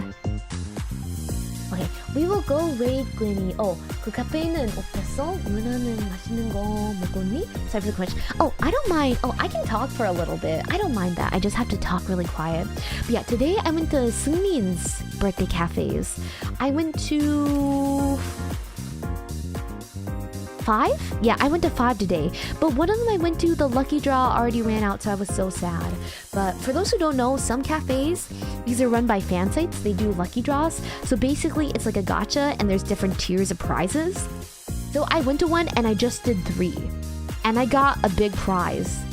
But like, I didn't really want it. It's like a bag, and I'm not a big fan of the design. So I'm like, man, I would have actually preferred a lower tier prize. I would have preferred the keychain. I did really want the t-shirt there though, but not enough to sink my money in. Because when I went to Han Jisung's cafe, I did like, I think I did 50. I literally bought 50 pulls. I spent so much fucking money. And I didn't get what I wanted at the Jisung cafe, because I wanted the cup or the shirts, and I even got an extra, like this like nice big picture thing, but like I didn't even really want that one because I wasn't a big fan of the pictures. So it's like, damn, I wanted the shirt or the cup, man. Yeah, and then I did I did 3 pulls there, and I did like 5 pulls at another cafe. I didn't really get anything good from that, but it's like, or wait, actually, did I do 5? I think I did do 5. I did 5, but yeah, I just got like some like photos and stuff, so I didn't really care for that, but yeah, I don't even know what I really wanted there. I guess an ekta or like a key ring, but yeah. So yeah, I went to some. Luckily some of the drinks were bottled, so I didn't have to like drink them all when I go there. I brought some home. Actually, I was really thirsty, so I drank 3 drinks. And then one of them I brought home. What happened to the other one? I went to 5. I got a strawberry latte, which is just like strawberry milk. I got a chocolate latte, which is just like chocolate milk. I got a I drank like 4 drinks. I was really fucking thirsty. How long is the event running till? So these are for their idol birthdays, so they usually start like, they're always open the day of. Sometimes they start a day early, and then sometimes they go a day after, and sometimes even like 2 days after. So usually they're open from anywhere to 2 to 4 days. But I kind of don't want to leave my room tomorrow because I've been so fucking busy. So I got all my Seungmin cafes done today because I don't want to go outside tomorrow. The healing on Hyun's gotten that little accent. Yeah, Stray Kids, I'm kind of iffy on being like, Stray Kids needs more rest, they're being overworked, because they're all like grown adults who can handle their own careers. But at the same time, the amount they're working is really alarming, I guess, to even the point where when I usually like okay, they're grown-ass adults, I'll need to be like, oh, take a break, they're working too hard. But even I'm getting a little bit concerned. So like, it doesn't even seem like they're gonna postpone the concert. Do you have Felix as well? I feel so bad. I was so busy with Jisung's and other things that I didn't go to Felix's. I was gonna go to like 2 of them, but I feel really bad. I'm sorry, Yongbok. I didn't get to go to yours. Like photo cards? Yeah, but they're fan made, so like they don't have any value. They're just like pretty. So yeah. Do you use some more mornings? I'm good. Oh, I forgot. I'm gonna say that from now on, yeah.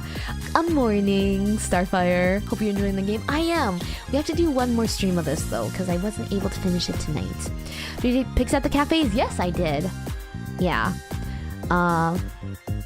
Yeah, they were really cute. Some of them were like, one of them especially was like super cute. But yeah, I got some stuff, and I got a little like, I also got keychain gacha. They had some, 2 of them were doing gachas, like this little like machine, like this little like gumball machine gacha thing for keychains. But neither of them I got the one I wanted. Actually, one of them I got the one I wanted the least, and the other one I liked it, but I wanted a different one. But no one was really there, so there was no one to trade with, so I just left. Cause yeah. I had a long walk too. You were busy. 3 of them were in the same area, and then one was like a 10-minute walk, and then one was like a 15-minute walk from that one. So yeah, I'm getting my steps in. I am getting my steps in, man. I'm really getting my steps in.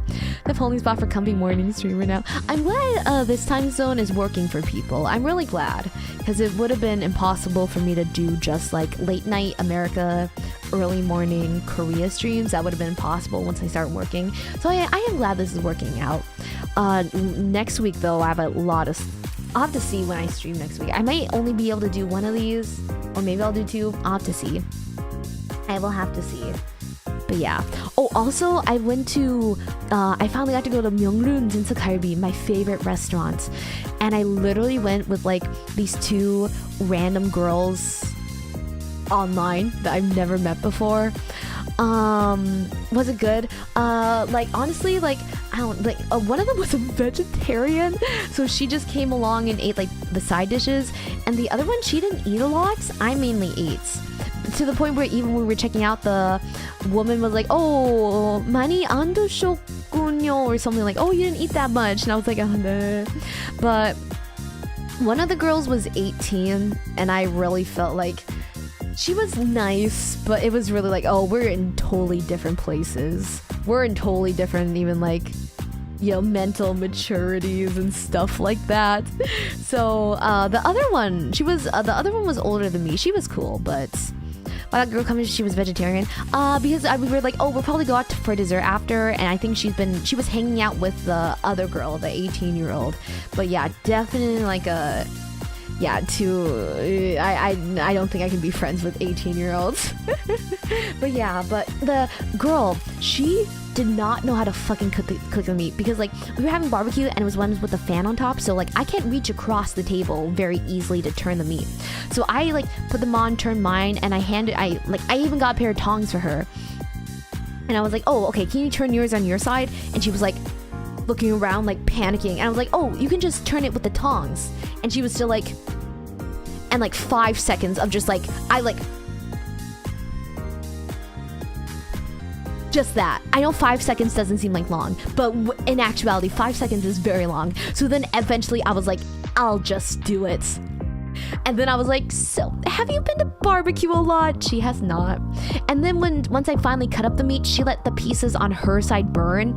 Even when I told her, I was like, okay, so keep an eye on pieces on your side and flip them, just because they might get burnt. She let so many pieces get burned. It kind of pissed me the fuck off. But it was good. There's samgyeop. I only have the dwezi kalbi, which is what they used to only have, and I tried their samgyeopsal. I've never had bad or mid samgyeopsal, but or pork belly. I did not like their samgyeopsal. I did not like their pork belly. It had a weird kind of taste and was like really chewy, and not in like a good way. So yeah, I didn't like their samgyeopsal, but their dwezi kalbi and their side dishes were still very good. So I will be going back. Their first Korean barbecue? No, it wasn't their first. It wasn't their first. I think she said she'd been there like a few times.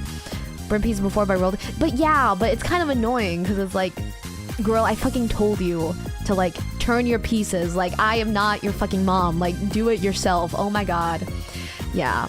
And then she overshared a lot too. She was talking about like, yeah, one thing that made me realize like, oh, I don't want to hang out with 18-year-olds. It was like, she was like, oh yeah, I just got this tattoo drunk last night.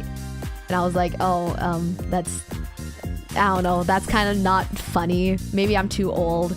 That's just like kind of stupid.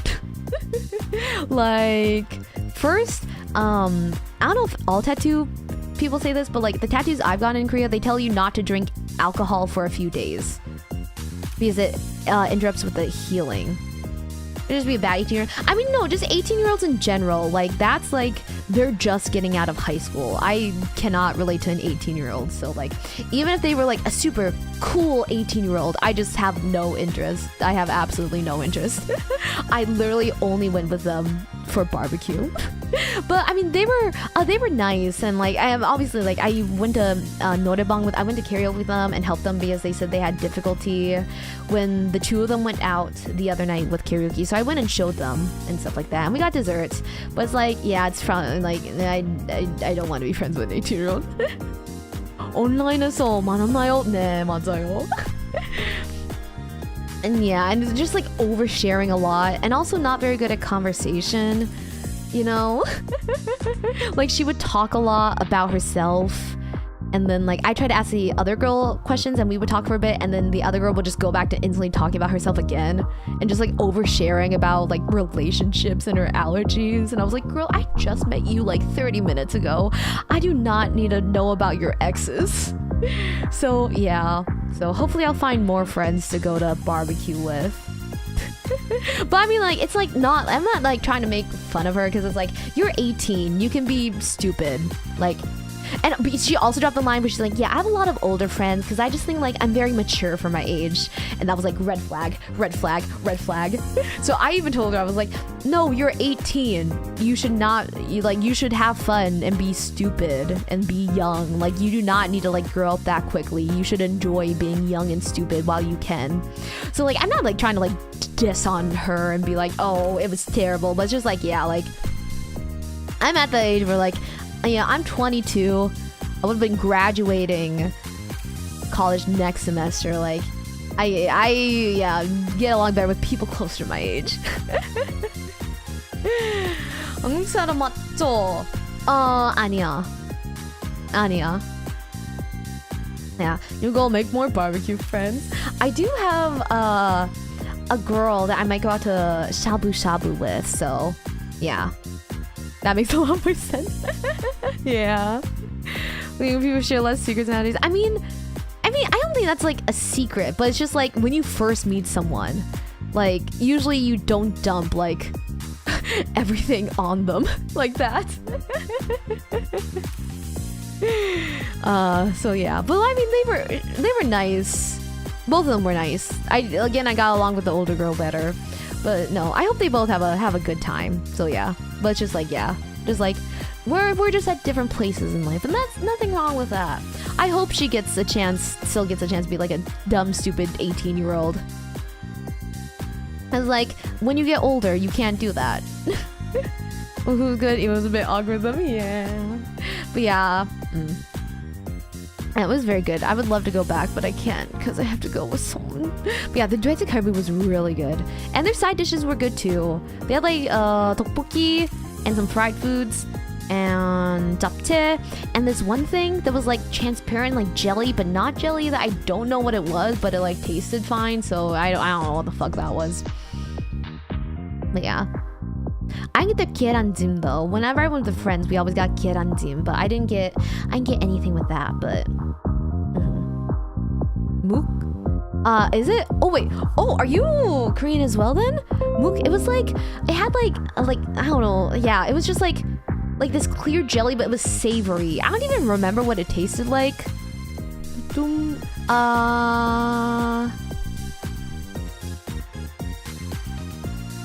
Yeah, that's what it was. It looked a little bit different. Yeah. Oh yeah, I see it. Because it had like seaweed and stuff sprinkled on it. Yeah, it must have been that then. It must have been that. Someone was around with the acorn. Oh, okay. I actually have a funny story with that. So in Korea, they have something called acorn jelly, but like it's not very common as a side dish. But I remember I went to this restaurant one day with like another, like she was also Korean, but she was a Korean adoptee. And like the ajumma brings out this side dish, and it's like this brown jelly thing, like not translucent, like solid brown jelly. And we both look at each other and we're like, what the fuck is this? What the fuck is this? And we have no idea what it is. So like we both tasted it and it didn't really taste like anything, but we were both just like weirded out because I was like, is this like meat gelatin or something? Why is it brown? I later found out it was acorn jelly. But I was just like, brown, is this like meat or something? This like looks real, this mysterious brown jiggly thing they just brought out. What the fuck is this?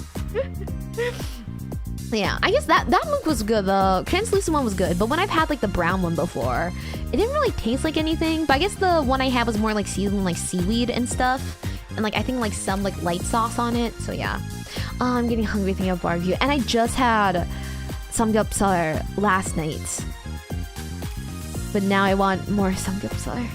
I want more samgyeopsal. Also, at the barbecue place I've gone to, they usually have like these like little peppers, these green peppers, and I'm good with like peppers in America, so I've tried them like 3 times now, and one wasn't super bad, but 2 of them kicked my fucking ass.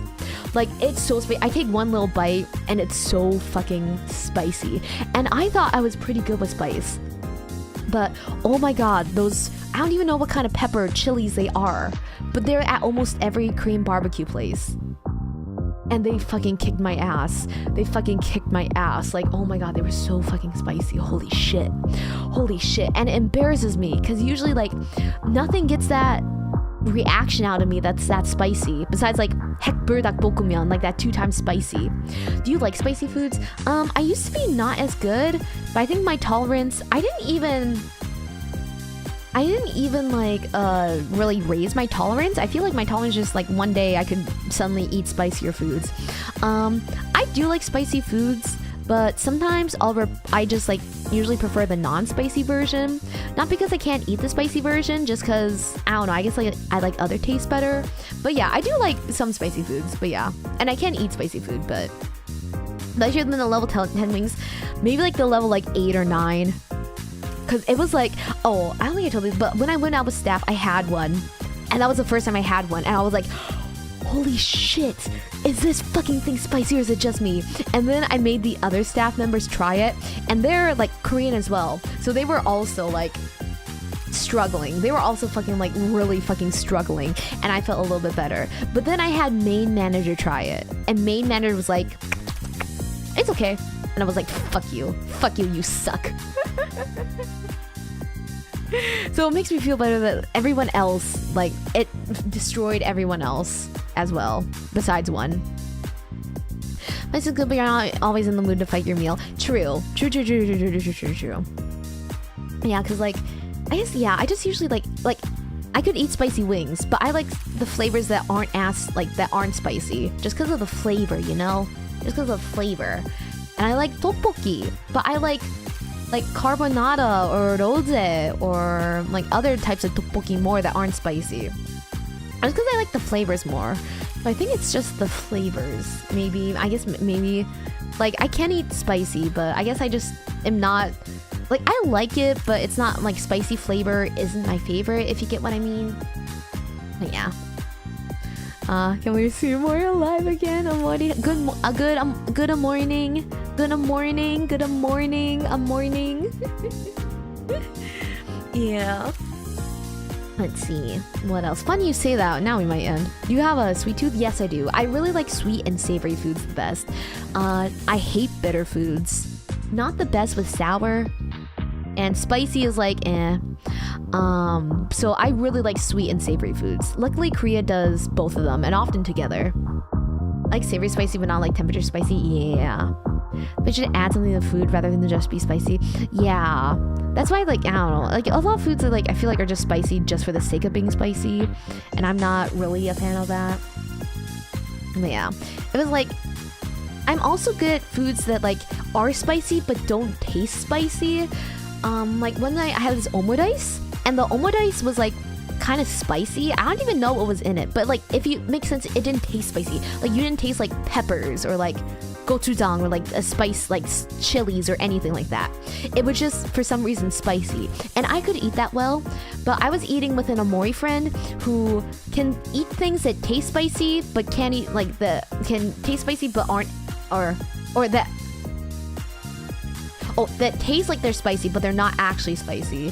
So, like, she had a hard time eating that meal. If that makes sense? Does that make sense?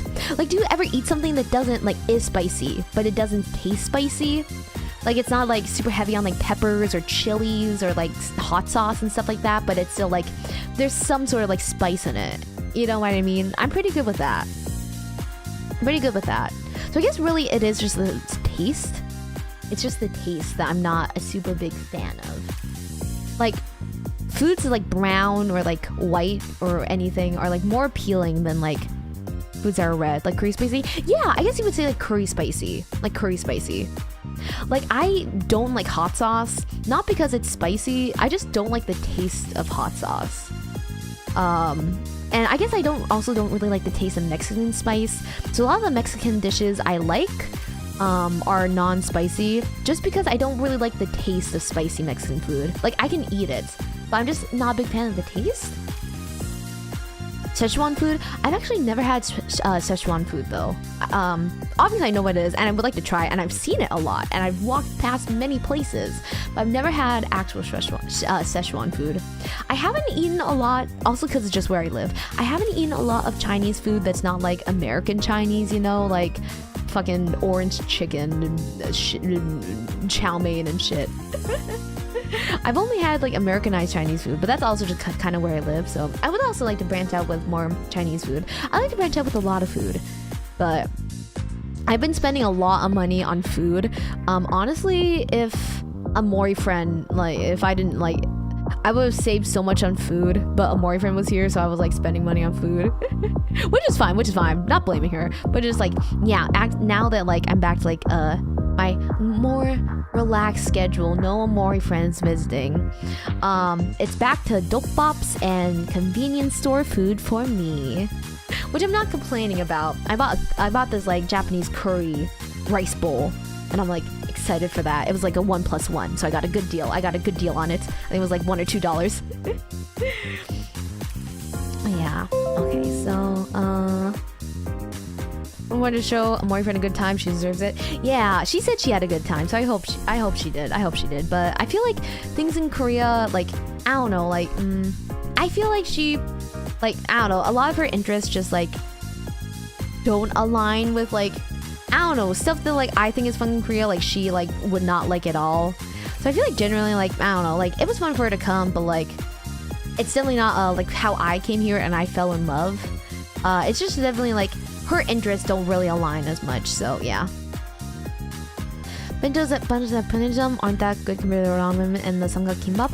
I've almost bought one earlier. But I didn't. Because I was like, okay, I have those dope bops. I have 3 dope bops to eat, but then I'll buy a bento box and try it. So I will try one and give a little review. So yeah. Oh, now I'm hungry, but it's 11:30. I should go to bed. I got tomorrow's my day off in Korea. Technically I stream tomorrow night in America, But tomorrow in Korea I have the whole day off. So I gotta test some stuff. I gotta play around with some stuff, and I'm gonna.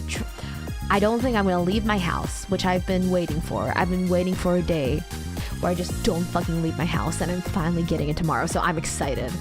There was a few days where I didn't leave my house and I was like, I'm getting bored. But now I'm like, no, I need to stay inside and just like I don't want to go out. Not even to go to the convenience store. I have my 5 liters of Coke Zero.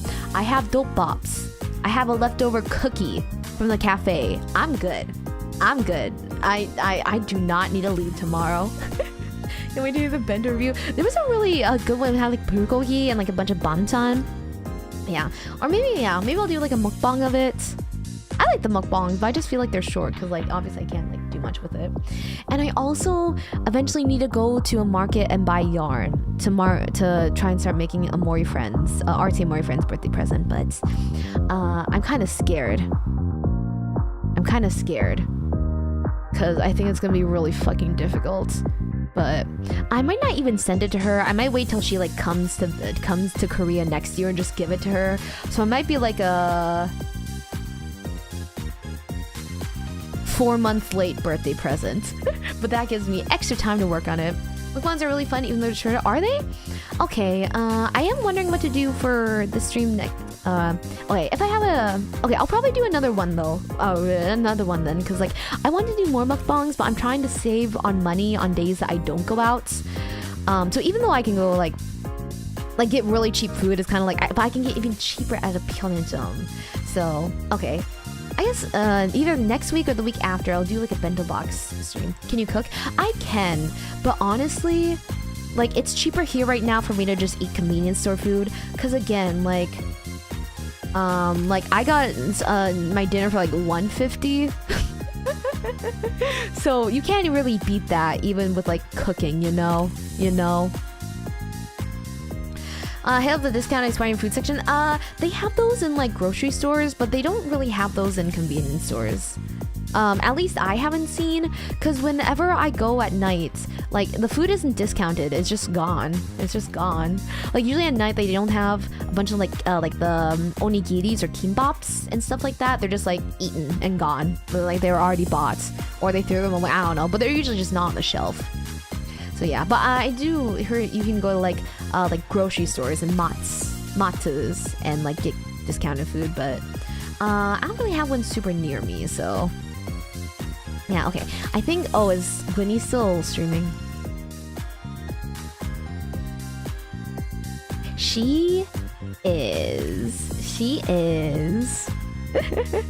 Private bookbangs and long you space them out. Don't want you starving until 8 p.m. too soon again. Thank you.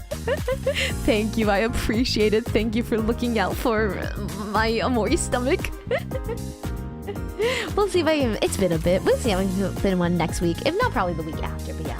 Okay, I will be ending now, so please go raid Gwynwell Cinder in a Amori raid, or an Amori beam, or an Amori aggravated assault, and I hope this ASMR Zatsu section wasn't too bad.